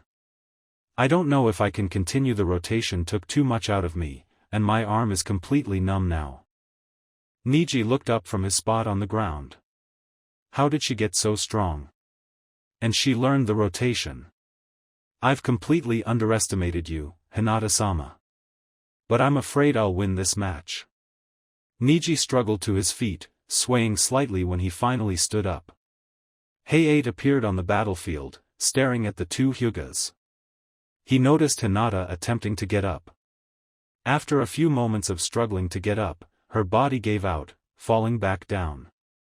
Winner, Hyuga Niji. The crowd erupted into applause at the amazing battle. Medic Nines ran onto the field and placed Hinata on a stretcher. Niji watched her being carried off the field and followed the medics towards the infirmary. Naruto pouted as he rested against the railing. Amani was so sure Hinata-chan would win. He sighed. I hope she's okay. Sasuke nodded. I'm sure she's fine. She did really well against Niji. Naruto nodded. He looked over towards Gaara, who was smirking at him. Naruto shivered. I guess I'm up next. Sasuke nodded, looking at the blonde. Be careful. He's not going to go easy on you just because you two are similar. Naruto sighed. Yeah, no kidding. If anything, he'll go harder on me. Hayashi stood up, surprising his younger daughter. Ota-sama? Where are you going? Hayashi turned to his youngest with a neutral expression. I must see to something. Do not fret, Hanabi. I'll return soon. Hayashi walked through the arena halls until he reached the infirmary. Once inside, he saw both Hinata and Niji sitting on the small beds. Hinata was looking a little more revived, having been given a soldier pill to replenish her chakra. Niji was being inspected by the medic Nin, making sure that his organs were intact. The medic's hands were glowing green, healing any damage done to the boy's insides. Hinata heard someone come into the infirmary and gasped. Ota-sama. Niji attempted to get up to bow, but was pushed down by the medic Nin. Don't move. Hashi walked in, moving towards the medic. Any permanent damage? No, Hyuga-sama. He should be fine once I'm done. The medic said, continuing his work. Silence filled the infirmary, only small hisses came from Niji. Even though his gut was feeling better, it still hurt to feel it being repaired. Once the medic was done, he instructed the Hyugas to rest. He bowed to Hayashi, and left the family to have some privacy. Niji and Hinata stared at Hayashi. Is he going to call me a failure? Tell me I'm a disgrace because I lost to Niji Nizan? Hinata thought with despair. I'm going to be punished. I should have just let Hinata-sama win, Niji sighed. I'm very proud of both of you, he said softly. The two teens stared at the man with shock. You two showed much talent and brought honor to the Hyuga clan, he said firmly. Oto-sama, Hinata whispered. Niji, you have made your father proud. He could see Niji looking shocked. He always said that you would prove to the main house that the branch house is just as strong as the main. And he is correct. You have made branch house very proud and proved many wrong. I am proud to have you as my nephew. Niji could feel tears forming, though he wouldn't let them fall. Thank you so much, Aji-sama, Hayashi nodded, turning to Hinata. Hinata, daughter. He walked over and dropped to his knees in front of her. Oh, Oto-sama. She cried, taken back by his move. Hinata, I am so sorry. He said softly. You were right that day with the elders. I have been a dictator. I wish to be more of a father to you and Hanabi. One that you two can be proud of. He said, taking his daughter's hand. Hinata had a few tears trickle down her cheeks. A large smile appeared on her lips. Oto-sama, I forgive you. For everything. We can repair our relationship to what it once was. She cried. Hayashi smiled, moving to sit on the girl's bed. You are so much like your mother, child. She would be proud to see the woman you are growing up to be. Hinata smiled again, hugging her father. Hayashi smiled, hugging the girl back. I love you, Hinata. I love you too, Oto-sama. She cried. Will Uzumaki, Naruto and Sabaka no Gaara please come to the field? Hayate called with a cough. Naruto turned towards Gaara was standing, but saw that he was vanishing in a swirl of sand. He looked down to the arena floor and saw Gaara standing there waiting for him. The blonde sighed and made his way down towards the arena. He was stopped when he felt a hand on his shoulder. Naruto turned around, seeing a serious-looking Sasuke. What's wrong? You be careful. He's dangerous. Sasuke frowned. Really? I never would have guessed. He said sarcastically. Be prepared for anything. You think it's going to get out of hand? Sasuke asked, worried about Naruto's answer. I guarantee it. Naruto frowned, leaving Sasuke, walking down to the arena floor. Hayate looked at the two genin and nodded. Begin. He said, vanishing. The Jinchuriki stayed rooted in their spots, Naruto glaring at Gaara. This is going to be a bad fight, I can feel it. You aren't the only one, Kit. He's probably going to release Shikaku during your match. Be prepared for it. Kyubi warned. I figured, I just wish I knew what he was thinking. Naruto frowned. Uzumaki. Naruto looked at Gaara with a raised eyebrow. What? I look forward to spilling your blood. The redhead smirked. Naruto's eyes widened and he dodged a shot of sand sent straight towards him. Naruto dodged every attack Gaara sent his way. Gaara watched Naruto with a smirk. Mother thirsts for your blood, and I will give it to her. Naruto frowned. He saw another blast of sand shoot towards him.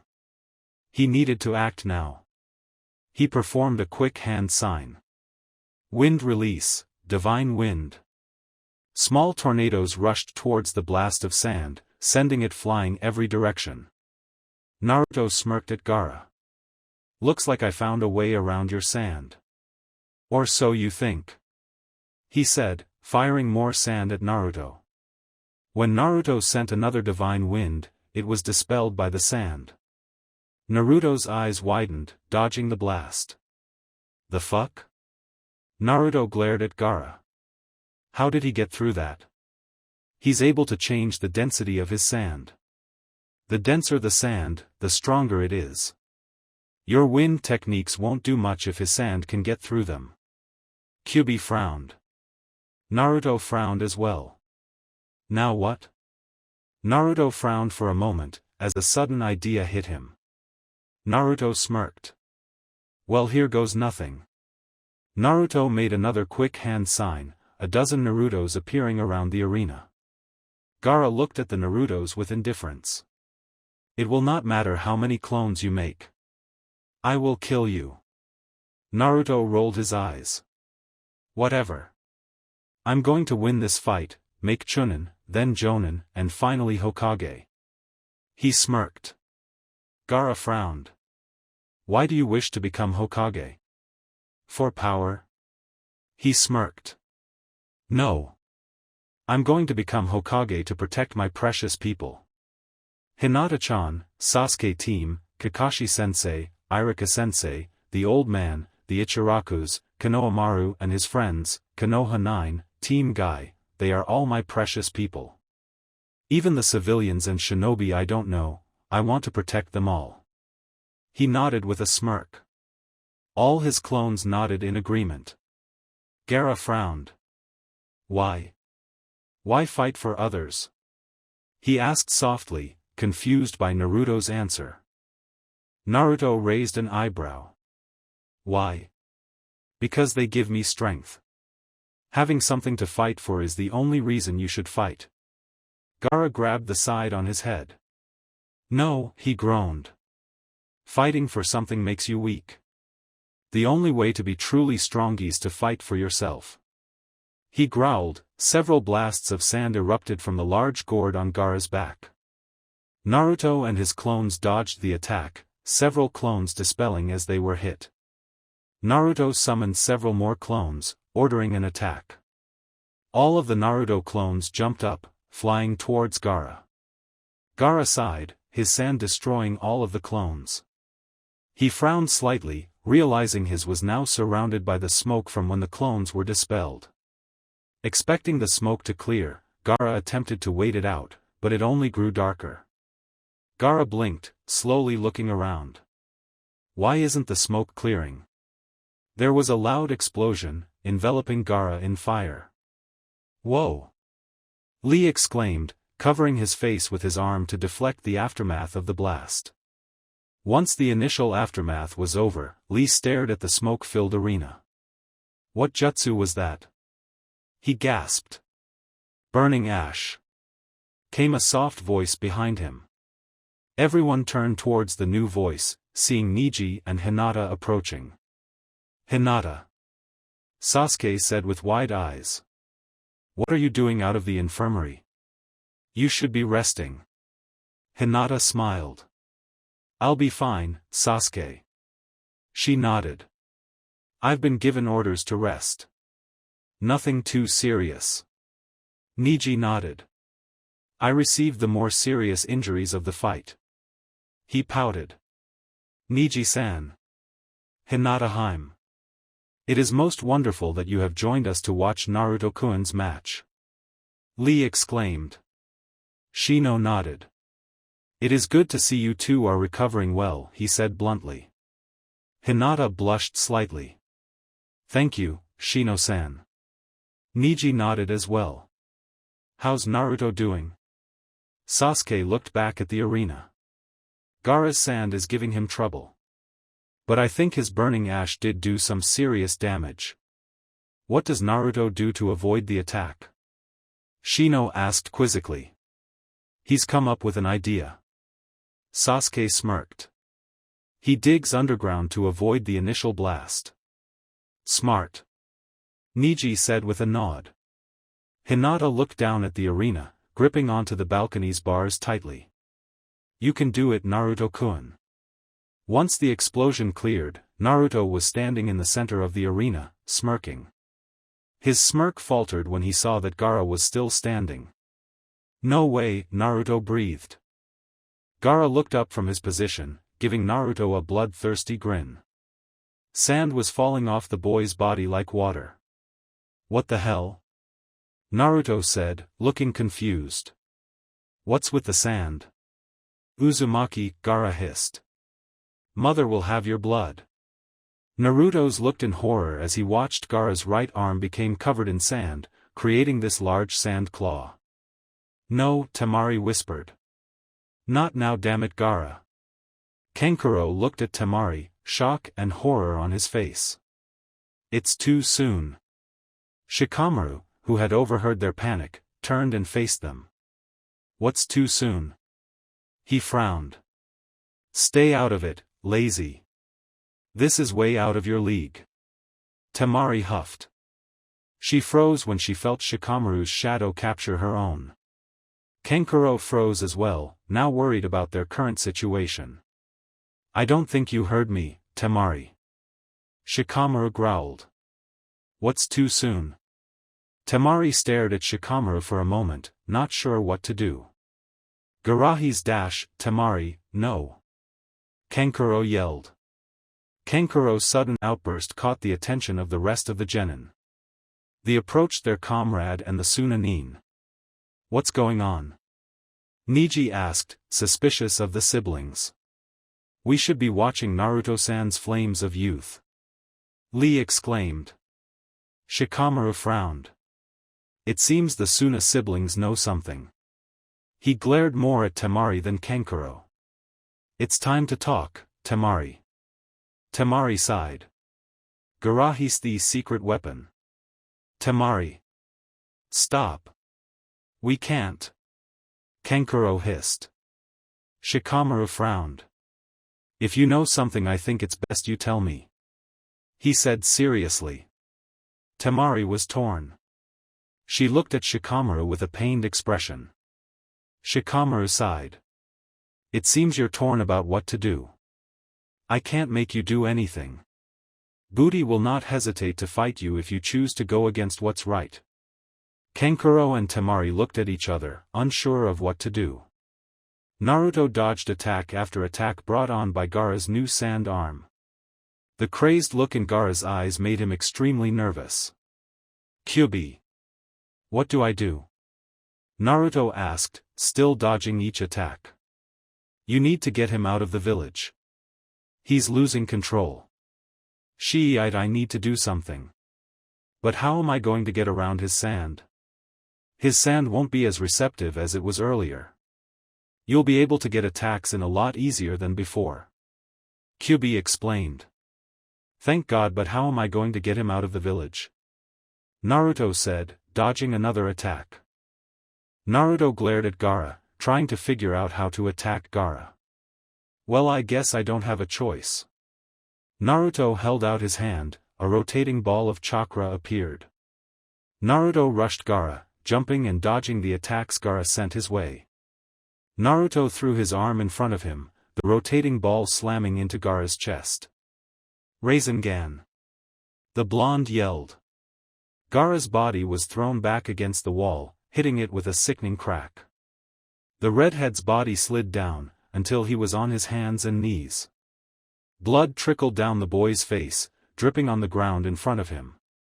Gaara stared at the droplets with shock. The redhead groaned, grasping his head with his human hand. Temari made Gaara bleed. Kankuro said slowly. This is bad. We have to get him out of the village now. Temari yelled. The two siblings took off, out of the competitor's box. They landed next to Gaara, Kankuro putting Gaara's human arm over his shoulder. Hey! What the hell? Naruto yelled. Can it, Blondie? We're getting him out of here. Temari yelled as she and her brothers left the arena. Naruto watched the siblings leave with a frown. At least he's leaving, Naruto blinked, seeing feathers floating in front of him. What? Genjutsu feathers began falling around the entire arena, civilians falling asleep left and right. Naruto, along with the other shinobi, cancelled the genjutsu. Naruto looked up towards the competitor's box, nodding to his fellow genin. Naruto turned and took off after the Suna siblings. Sasuke and Hinata jumped from the box, following their blonde teammate. Kakashi looked around the arena, seeing his fellow shinobi releasing themselves from the genjutsu that was being placed on them. He turned and saw many disguised Suna and Otonin attacking the city. He looked to his right as saw many shinobi engaged in battle, including Guy, Anko, and Asuma. He turned to his right and saw Kurenai standing next to him. Well, Kurenai, it seems we have to put our little dinner date on hold. Kakashi smirked, embedding a kunai into a Sunanin flying towards him. Kurenai chuckled. It's not a date, Kakashi. She smirked. I was just making you dinner. Nothing more. She said, kicking an Otonin in the gut, sending him flying backwards. Oh. He chuckled. How about we make our wager even more interesting? Kakashi chuckled, intercepting another enemy shinobi. Name your terms, Kakashi. She chuckled, engaging several enemy nin in a genjutsu. If I defeat more enemy shinobi, then we have a proper date. One where I take you out to a lovely dinner, we go for a relaxing stroll through the village, and whatnot. He smirked. But you pay. Kurenai blushed slightly, though never losing her focus. Fine, but if I defeat more, then you pay. And trust me, Hataki, I am not a cheap date. She smirked. Alright. Deal. He smirked, driving another kunai through an Otonin's head.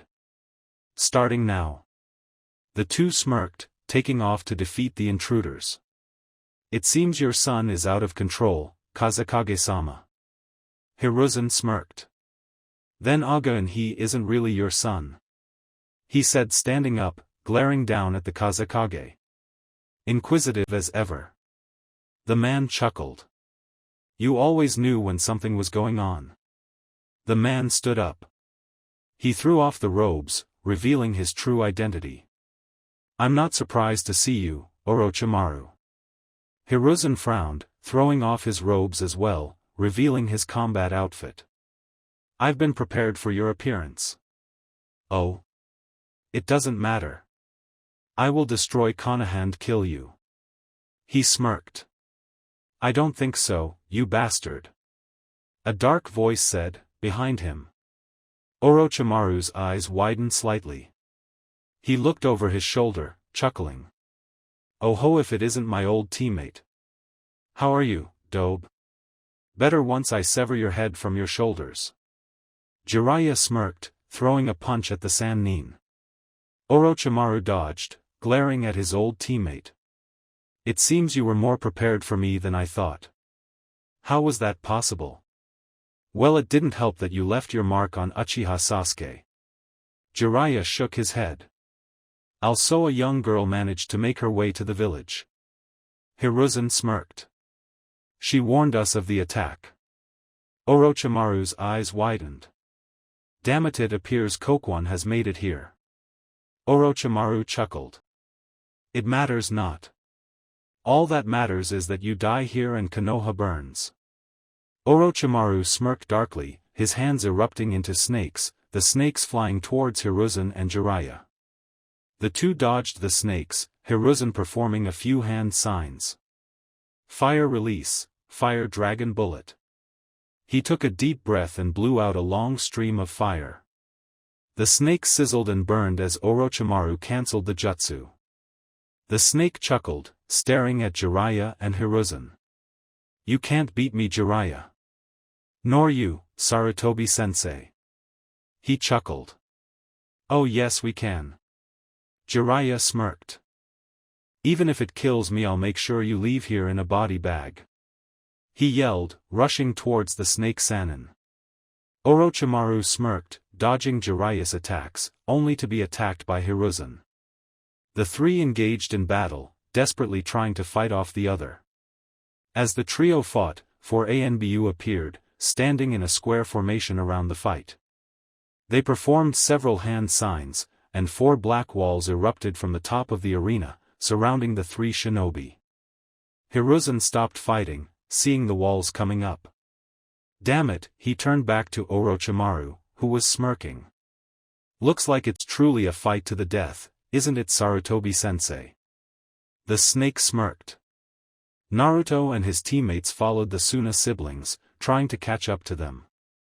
Naruto wanted to help Gaara calm down and regain control over Shikaku, if it was possible. "What are you going to do when we catch up to them, Naruto?" Sasuke asked, leaping from tree branch to tree branch next to the blonde. "Well, I want to try and talk to him, but it's probably not going to matter. If he's losing control, we're going to have to fight," he frowned. "I'm sorry guys. But we don't have much of a choice. We kind of figured that would happen," Sasuke said bluntly. After a few more minutes of leaping, the Suna siblings were in sight. "There they are," Hinata pointed out. "Hey Gaara!" Naruto yelled, putting more chakra into his feet and launching himself towards the siblings.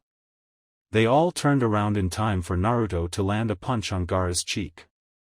The redhead flew backwards, hitting a large tree. Temari and Kankuro gasped. "What did you do?" Kankuro yelled. "Listen, I know the only way to stop Gaara is to defeat him. You two taking him away isn't going to do anything." Naruto frowned. Temari stood there frozen. "Maybe, but now you've made him mad." Naruto looked back and saw a large blast of sand shoot right at him. He yelped when he was shoved out of the way. He landed on a branch on his hands and knees and looked back. Hinata was pinned to a large tree trunk, the sand holding her steady. "Hinata-chan!" Naruto cried. He turned back and glared at Gaara, but was taken back. Aside from Gaara's sand claw, half his face was transformed. His teeth were fangs, his right eye was black with a gold pupil, the right side of his face was covered in sand with purple veins, and his ear was like a raccoon. Naruto stared at the boy, a bloodthirsty look on Gaara's face. "So this is Shikaku?" "Not quite. He still has a little bit of his humanity left. But Shikaku's influence is growing rapidly. You need to hurry up, Kit." Naruto looked over towards Hinata, who was struggling against the sand. "Hinata-chan, are you alright?" he said, moving towards her. "I'll be fine," she yelled, stopping him in his tracks. "Hurry, Naruto-kun. You have to stop Gaara." Naruto nodded and looked at Sasuke. "Ready?" "Always, Dobe." He smirked. Gaara looked at the team with wide eyes. He groaned, placing his human hand on his head. Why do you care for each other?" he hissed. Sand started gathering around his backside, forming a large, sand tail. Naruto frowned. "I told you, Gaara. Fighting for my precious people is what makes me strong," Naruto said, holding out his hand, a Rasengan forming. Sasuke nodded. "I used to be like you, Gaara." Gaara's head snapped up, staring at the Uchiha. "I wanted to kill my brother and I would have given anything to have the power to kill him. But after learning the truth about him, I decided that it would be better to get stronger on my own with the help of my friends and the people who care about me." Gaara's eyes widened even further and let out a loud roar. His body was transforming in front of them. Everything but his legs looked like the demon Tanuki. Behind the teammates, Hinata let out a piercing scream. The sand that held her in place was spreading and crushing her. "Hinata-chan!" Naruto yelled worriedly. Hinata continued to scream as the sand crushed her body, bones cracking under the pressure. Hinata soon passed out from the pain. "We need to end this. Now," Sasuke said firmly. He gripped his left wrist, cracking sounds erupting from his hand. Within seconds, his hand was crackling with blue lightning. Naruto's eyes widened. "Are you fucking kidding me? Kakashi-sensei taught you the Chidori?" Sasuke smirked. "Hey, you were being trained by a Sannin. He had to give me some sort of edge." Naruto rolled his eyes. "Yeah, sure, edge, my ass. You have the fucking Sharingan. You don't need any more of an edge." He smirked. "Don't be jealous, Dobe." He chuckled. He glared at Gaara, then nodded at Naruto. Naruto nodded back. They turned to Gaara and leaped towards the Jinchuriki. Gaara jumped up to intercept their attack, his two-clawed arm reaching out. Rasengan. Chidori. The attacks created a large explosion, sending all three boys flying backwards. Naruto and Sasuke rushed to get to their feet, breathing heavily from the attacks. They looked at each other, wondering if what they did was enough. Once the smoke and dust cleared, Gaara was still standing. He growled as the sand ran down his body onto the ground below. Shitho, is he still standing? Sasuke frowned. Gaara let out a piercing roar, his body being encompassed by sand. Once his body was surrounded, the sand exploded, the boy now growing into the large, one-tailed tanuki. Sasuke and Naruto stared wide-eyed as the boy transformed into the Bijou. They looked up at Shikaku, horrified. Shikaku looked out at the forest he was in and took the deep breath he hadn't taken in many years. I'm free. Naruto and Sasuke stared up at the large demon, terrified at what they just witnessed. Gaara's upper body emerged from the tanuki's head. What the hell? Naruto gasped. It's the feigning sleep technique. While the boy's unconscious, Shikaku will remain in control. Kyuubi explained. Naruto nodded. Alright, Sasuke, have to wake Gaara up. Sasuke frowned. Okay, how do you plan on doing that? In case you haven't noticed, seeds on top of a fucking demon's head. He shouted. Naruto was stumped. He didn't have any ideas. The boys watched in horror as Shikaku fired an air bullet at the village. The blonde frowned. Okay, you try and get Hinata-chan out of that sandclaw thing, he nodded. I think I have an idea on how to stall Shikaku. Sasuke frowned. I'll be back as soon as I get Hinata free. Naruto nodded. Great. Good luck, Sasuke. I think you need it more than I do. Sasuke nodded back. The two boys shook each other's hands, promising that they'd see each other soon, and took off in separate directions. Naruto leaped up to the top of the tree branches. Hey! Shikaku. The demon turned and saw the blonde standing atop of the trees, the back of his trench coat billowing in the wind. You dare oppose the great Shikaku? The Bijou laughed. You bet I am. An old friend of yours is wanting to kick your ass. Naruto growled.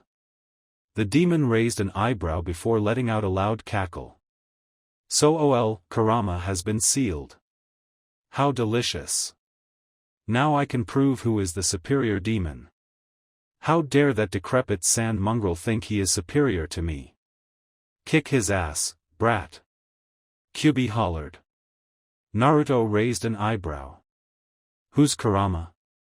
Now's not the time. Wake that brat up and kick Shikaku's sandy ass. He yelled. Naruto nodded.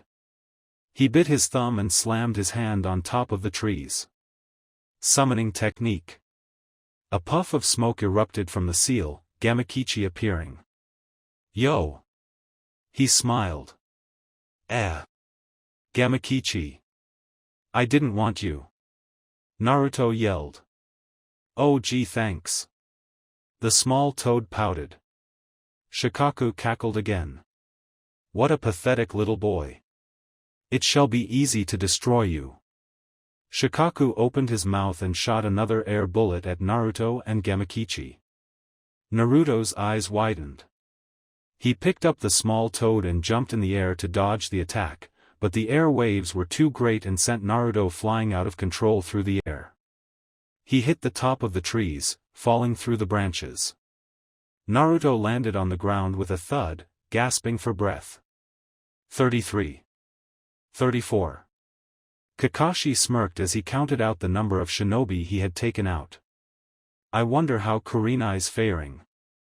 Kurenai, who was several yards away, had just pulled a kunai from a Otonin's throat. That's 34. She saw Kakashi out of the corner of her eyes and smirked. Tired yet, Kakashi? She called, bringing her foot into a Sunanin's temple. Not even a little. You? He smirked, ramming a Chidori through another Otonin. Not one by dash, Kurenai blinked, seeing a wisps of mist. What is this? Kakashi sighed. Zabuza, of course Haku wouldn't kill him. He couldn't help but chuckle at the thought. He turned and saw a portion of the arena covered in his hidden mist technique. Don't worry, Kurenai.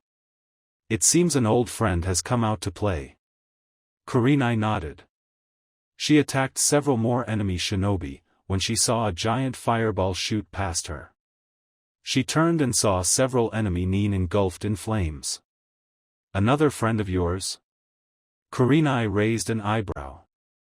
Kakashi chuckled. Indeed. He pointed to where the fireball came from. Kurenai turned and saw Itachi fighting off several ninja of his own.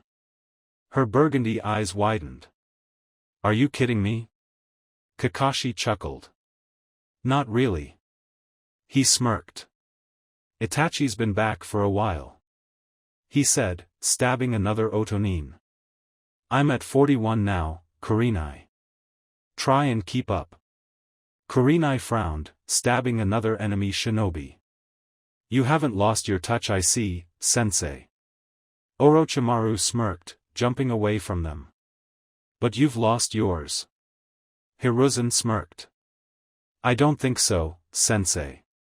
He said, motioning towards outside of city. Several large snakes were slithering their way towards the village. Jiraiya and Hiruzen cursed. They looked back at the snake Sannin, trying to figure out to do. Together they could probably take Orochimaru down. But now Jiraiya looked back towards the snakes and saw an enormous fireball engulfing them. Looks like Itachi's going to take care of business. Orochimaru's eyes widened slightly. Itachi's back in Konoha? Scared Orochimaru? Hiruzen smirked. Hardly. He said with a smirk. Hiruzen smirked back. You should be. He performed several hand signs, holding the last seal, the bird seal, steady. Sensei, no. Jiraiya yelled. But it was too late. The large Shinigami appeared in between Orochimaru and Hiruzen. Orochimaru's eyes widened. He watched in horror as a spirit-like arm reached into his body and grasped his soul. No. I will not die here. Orochimaru yelled. He could feel his soul being slowly pulled out of his body. Hiruzen smirked. I hope you enjoy your last few breaths, Orochimaru. He chuckled, a small trickle of blood seeping from the corner of his mouth. Orochimaru could see his own soul-like hands coming out of his body. No. Hiruzen chuckled. One of Hiruzen's soul-like legs was being pulled from his chest. You know, Orochimaru, I never taught you my strongest ninjutsu. He smirked. Orochimaru's eyes widened. Hiruzen continued. You see, I summoned the Shinigami to seal away all of your ninjutsu. Orochimaru's eyes widened further. To him that was something worse than death. No. You senile old man. Hiruzen chuckled. Seal. The Shinigami's real hands held two small blades. He swung the blades down, severing Orochimaru's soul hands, and Hiruzen's leg. Orochimaru and Hiruzen screamed in pain, the latter falling to his side. Orochimaru backed up and fell to his knees, his hands turning a sickly black color. Orochimaru-sama. The ninja yelled, concerned for their leader. Drop the barrier. One yelled. He had black hair, tan skin, and a surprising 6 arms. But Kadamura - Orochimaru's life comes first. He yelled, canceling the jutsu. The others followed suit, rushing to their leader. The Sound Four lifted their leader and retreated from the village, calling for all other Otonin to retreat.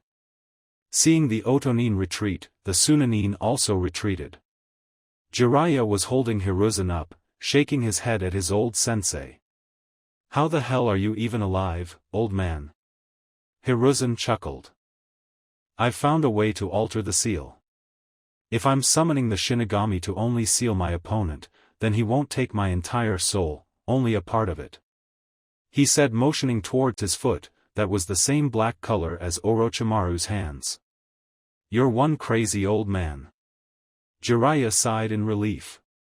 Suddenly, there was a loud crash outside of Konoha. Shikaku was still at large. Naruto. Naruto. You okay, boss? Gamakichi yelled, patting Naruto's cheek. You gotta get up. That giant thing is coming towards us. Naruto groaned, rolling onto his side. Ugh, that hurt, he said, slowly getting to his feet. Thanks for saving me, Naruto. Gamakichi smiled. No problem. But now what? He frowned. If I can't summon Gamabunta, I'm screwed. Then summon him. Gamakichi said, hopping onto Naruto's shoulder.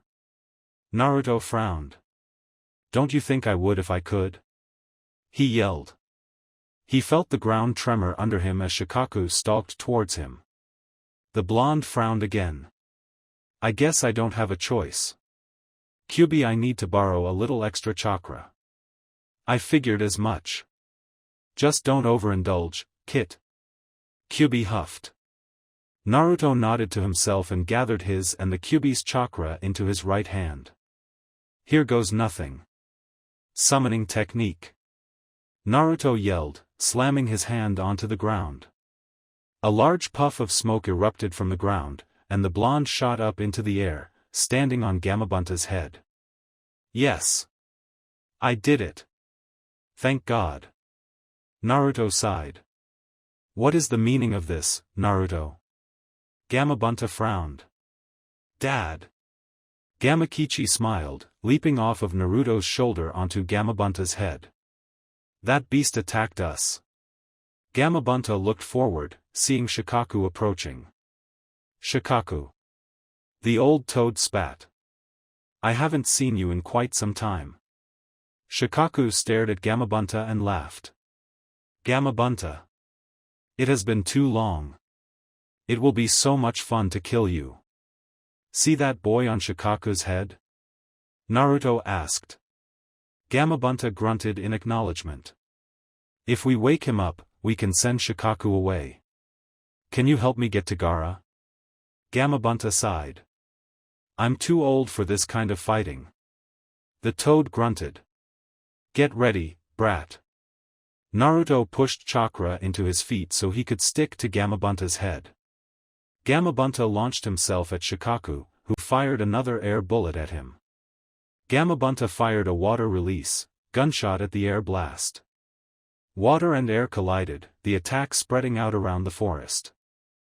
Gamabunta landed in front of Shikaku, grabbing a hold of the demon, but his mucus-covered hands slipped off. Gamabunta jumped back, frowning. I can't get a hold of him. He growled. Shikaku laughed. You'll never defeat me, you overgrown frog. I'm a toad. Gamabunta growled, firing another gunshot at the demon. Shikaku laughed. Shooting large blasts of sand at the blast of water. Mud fell to the ground in heaps.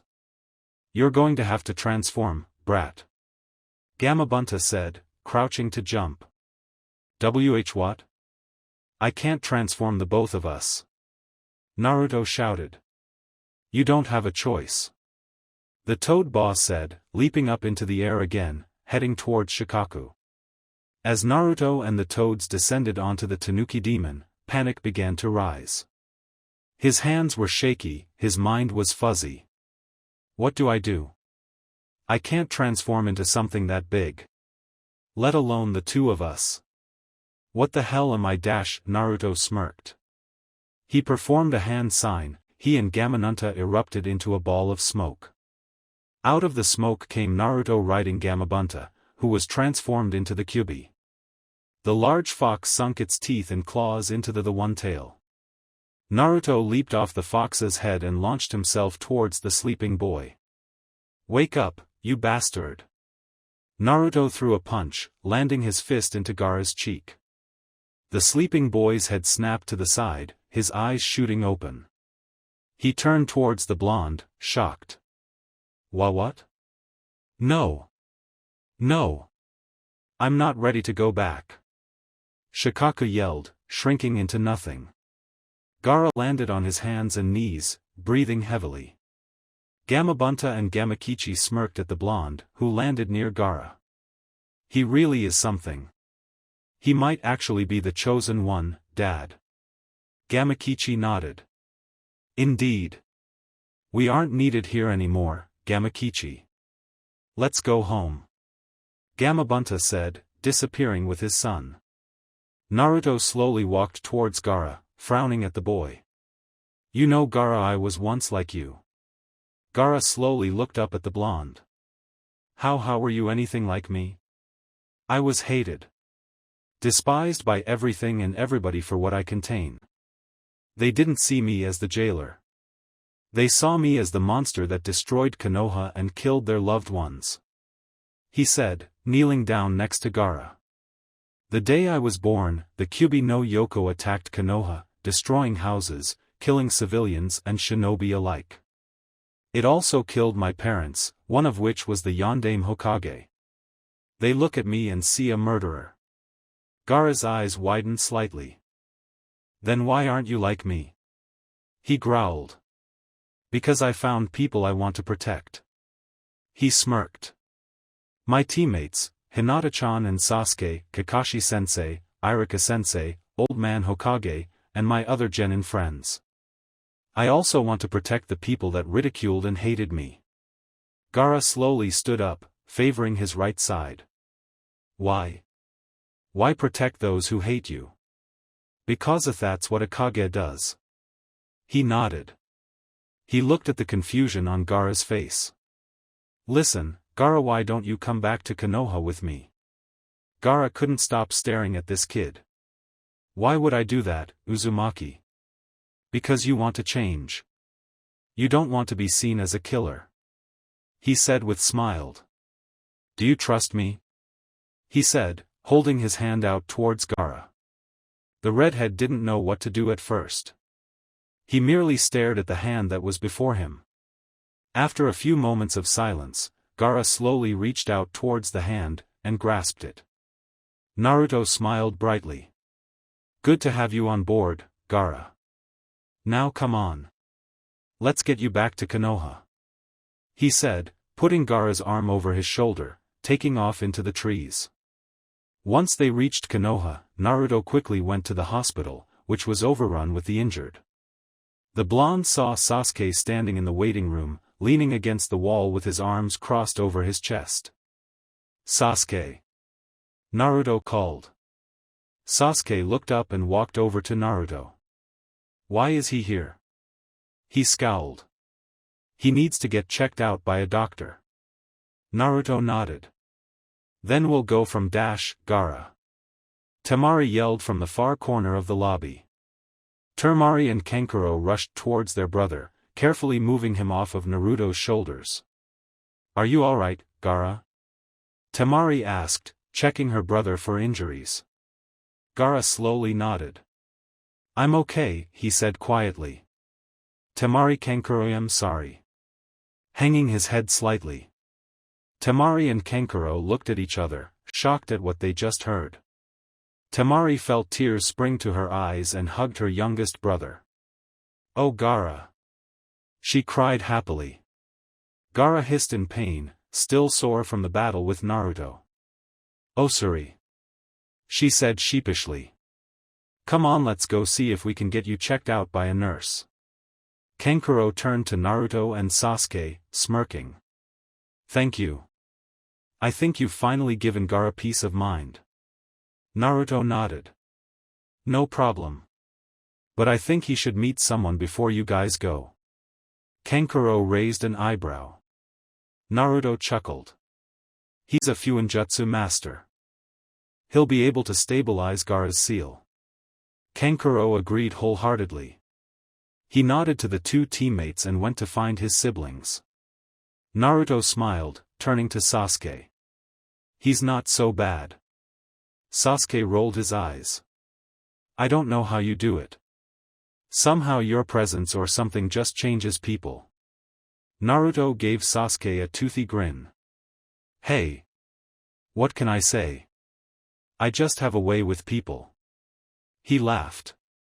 He cleared his throat after his laugh, getting serious. How's Hinata-chan? Sasuke sighed. I don't know.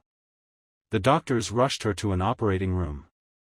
I haven't got any sort of update yet. Naruto nodded. He saw Jiraiya coming out of one of the back rooms, and he blinked. Ero-sennin? What are you doing here? Jiraiya saw the boys and walked over to him. Hello brat. Uchiha. The older man sighed. Sarutobi-sensei was hurt during his battle with Orochimaru. Naruto's and Sasuke's eyes widened. Is he? The Uchiha asked. Jiraiya shook his head. Don't worry, kid. He's still very much alive. But I don't think he'll be walking anytime sooner ever. Is Gigi up for visitors? Naruto asked, his lip trembling slightly. Jiraiya shook his head. Not right now, Naruto. I'm sure he'd be happy to see you in a couple of days, though. Naruto nodded, happy that he could see the old Hokage soon. Hey. Ero-sennin, can you check out Gaara's seal? It's so unstable, and I don't think we want another visit from Shikaku. Jiraiya nodded. I'm inclined to agree. He saw the redhead as he came out of the room, and went to after him. Well Kurenai, looks like I finally found you. Kakashi smirked, approaching his fellow jounin. Kurenai was sitting on a pile of dead enemy ninja, filing her nails. I hope you're ready to take me out to dinner. Kurenai blinked. Oh really? How many did you get, Kakashi? Well if you must know, I defeated 51 ninja, he said confidently. Oh really? That's impressive Kakashi. But I'm sitting pretty on 52. She smirked. Kakashi's eye widened. No, it's not possible she couldn't have beaten me. Kakashi noticed one of the ninja Kurenai was sitting on was twitching. He drew a kunai, and threw it, hitting the ninja's spine. Kurenai raised an eyebrow. What was that? That was number 52. No it wasn't. He's dead. Kurenai frowned. He was twitching. Kakashi argued. He's twitching because I have a kunai embedded in his nervous system. She yelled, moving the kunai in the ninja's head, causing his foot to twitch. Kakashi frowned. Damn it. Kakashi. Kakashi turned and saw Haku and Zabuza approaching him and Kurenai. Well Zabuza. Somehow I'm not surprised Haku didn't kill you. He said, eyeing the young girl. Haku blushed. Yes, sorry for deceiving you, Kakashi-san. She straightened up and smiled. Will Konoha recover? Kurenai walked up next to Kakashi, eyeing the two shinobi. Konoha is strong. We'll rebuild. She turned to Zabuza and frowned. You do realize you're a missing nin in enemy territory. Zabuza shrugged. I'm not worried about it. He smirked. Besides, I have something for your Hokage.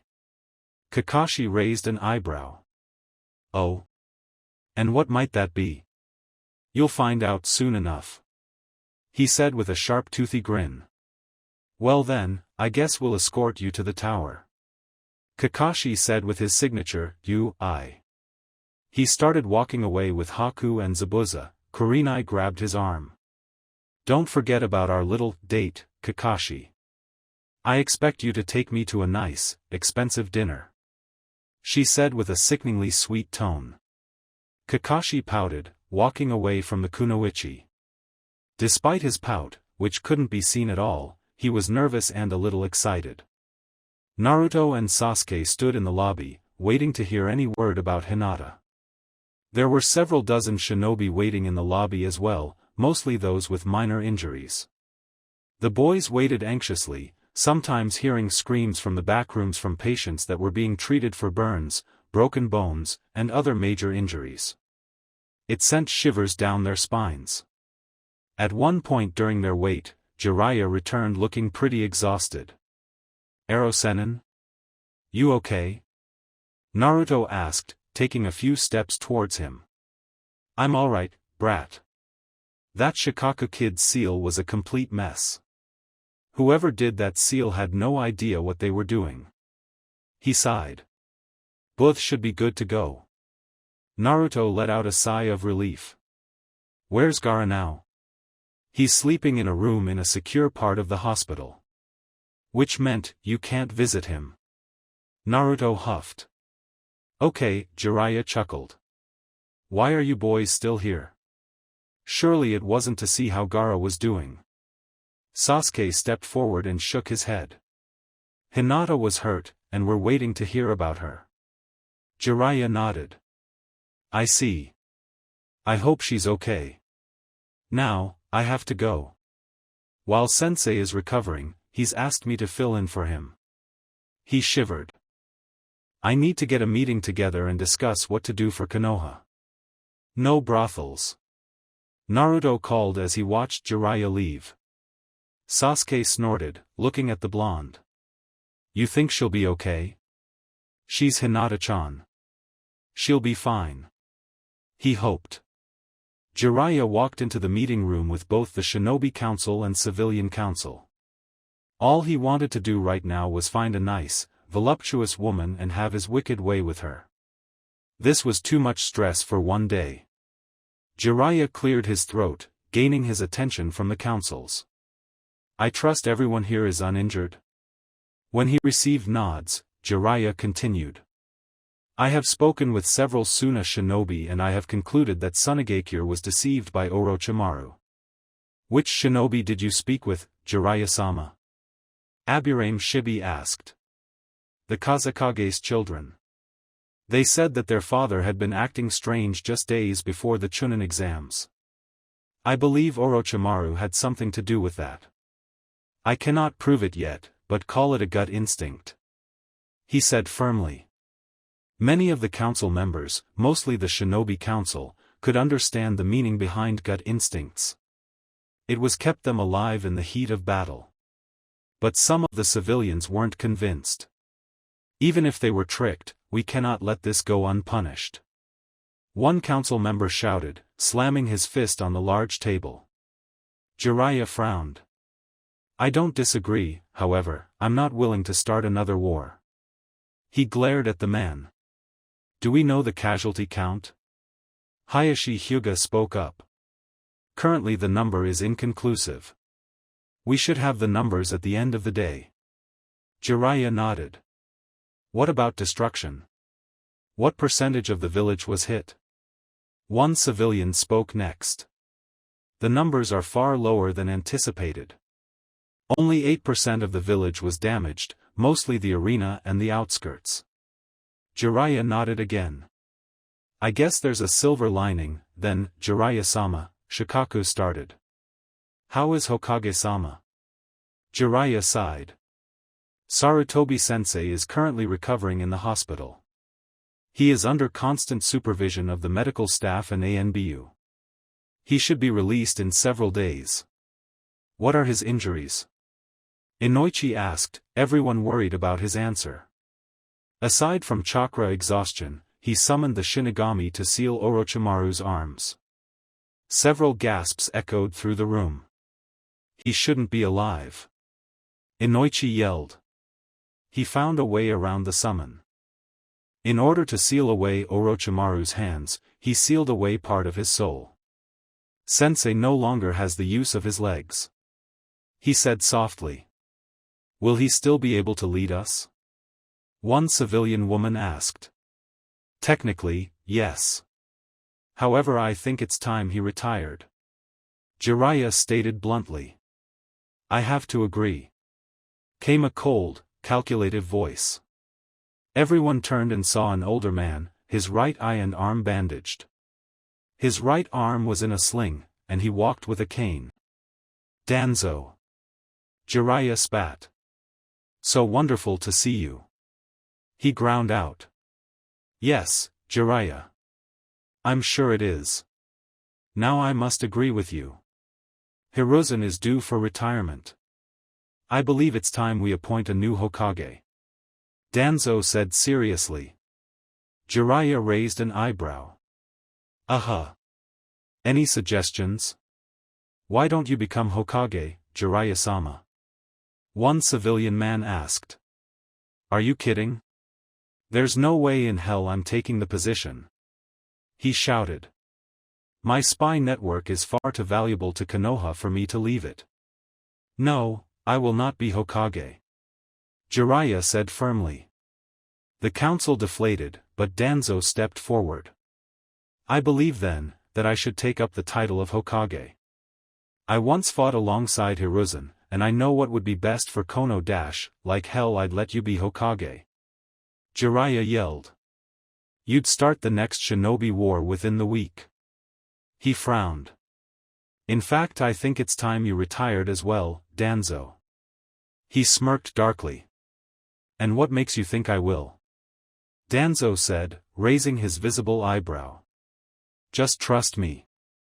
I think it'd be in your best interest to step down now. Jiraiya nodded. Danzo frowned. This isn't over, Jiraiya. Of that, you can be sure. Danzo turned and took his leave. Jiraiya sighed. Now I have someone in mind for Hokage. The problem is I just have to find her.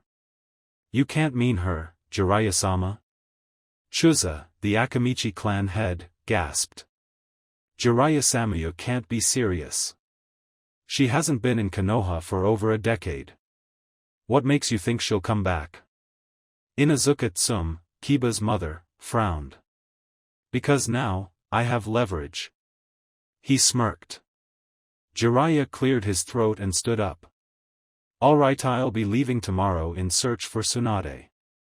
And I'm taking Uzumaki Naruto with me. Why him? A civilian woman spat. Because he'll be the one to convince Tsunade to come back. He nodded. Before you start bitching, it's final. He smirked devilishly.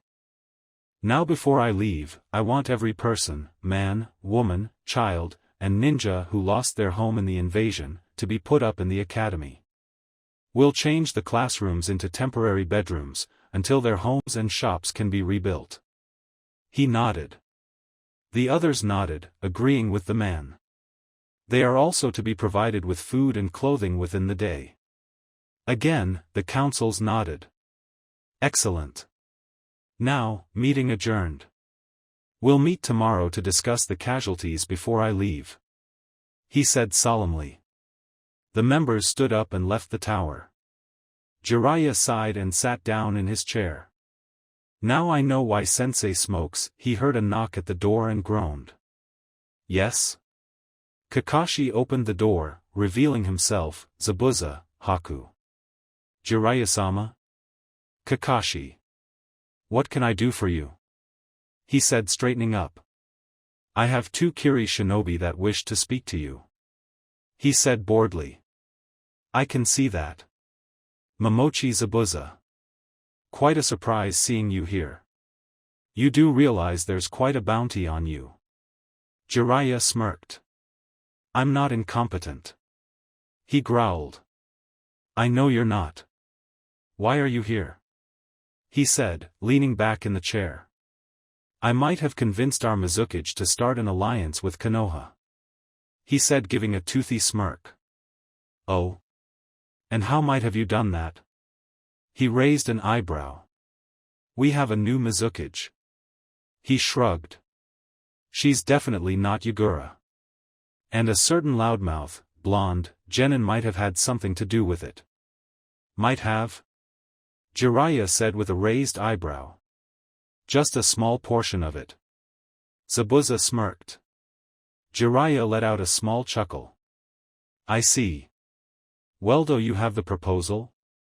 Zabuza pulled a scroll from his pocket, handing it to Jiraiya. I'll read it over, and go through it with Sarutobi-sensei. For now, you can get some rest. Zabuza shrugged, walking out of the meeting room. Haku bowed to Jiraiya and followed Zabuza. Kakashi watched them leave, turning to Jiraiya. It seems things are getting interesting. You have no idea. Jiraiya said with a sigh. Naruto and Sasuke spent several hours in the lobby, waiting to hear any news on Hinata. Neji, Hanabi, and Hayashi joined the two teammates, waiting impatiently. Finally, a doctor finally approached them. "You're all here for Hyuga Hinata?" the man asked.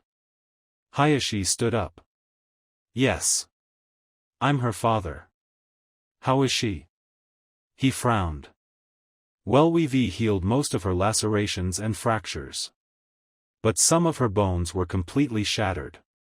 We couldn't heal them." Naruto's eyes widened. But they'll heal on their own, right?" The doctor's eyes saddened. "We didn't believe so. If they do heal, they won't heal correctly. We could wait for them to heal, and possibly break them again to try and heal them. Booty don't think it'll work. I'm sorry. But her career as a ninja is over." Everyone's eyes widened. What? Naruto whispered. "I'm so very sorry, Hyuga-sama. Your daughter's room is down the hall. She's still unconscious," he said softly. The three Hyugas quickly rushed to Hinata's room. Naruto stood there, staring at the hallway with guiltily. "Come on, Dobe. We should see Hinata, Naruto?" Sasuke asked, looking at his devastated friend. It's my fault. Her career's over because of me," he whispered, tears threatening to fall. He choked out a sob and fell to his knees with a scream. Thanks for watching. If you enjoyed this video, smash that like button and subscribe for more content. Support the original author by clicking their profile link in the pinned comment of the first video of this series. They deserve the love. Want early access and exclusive content? Join my Patreon community, link below. Your support fuels these videos. Drop a comment with your thoughts, and I'll catch you in the next video. Stay entertained. Stay safe.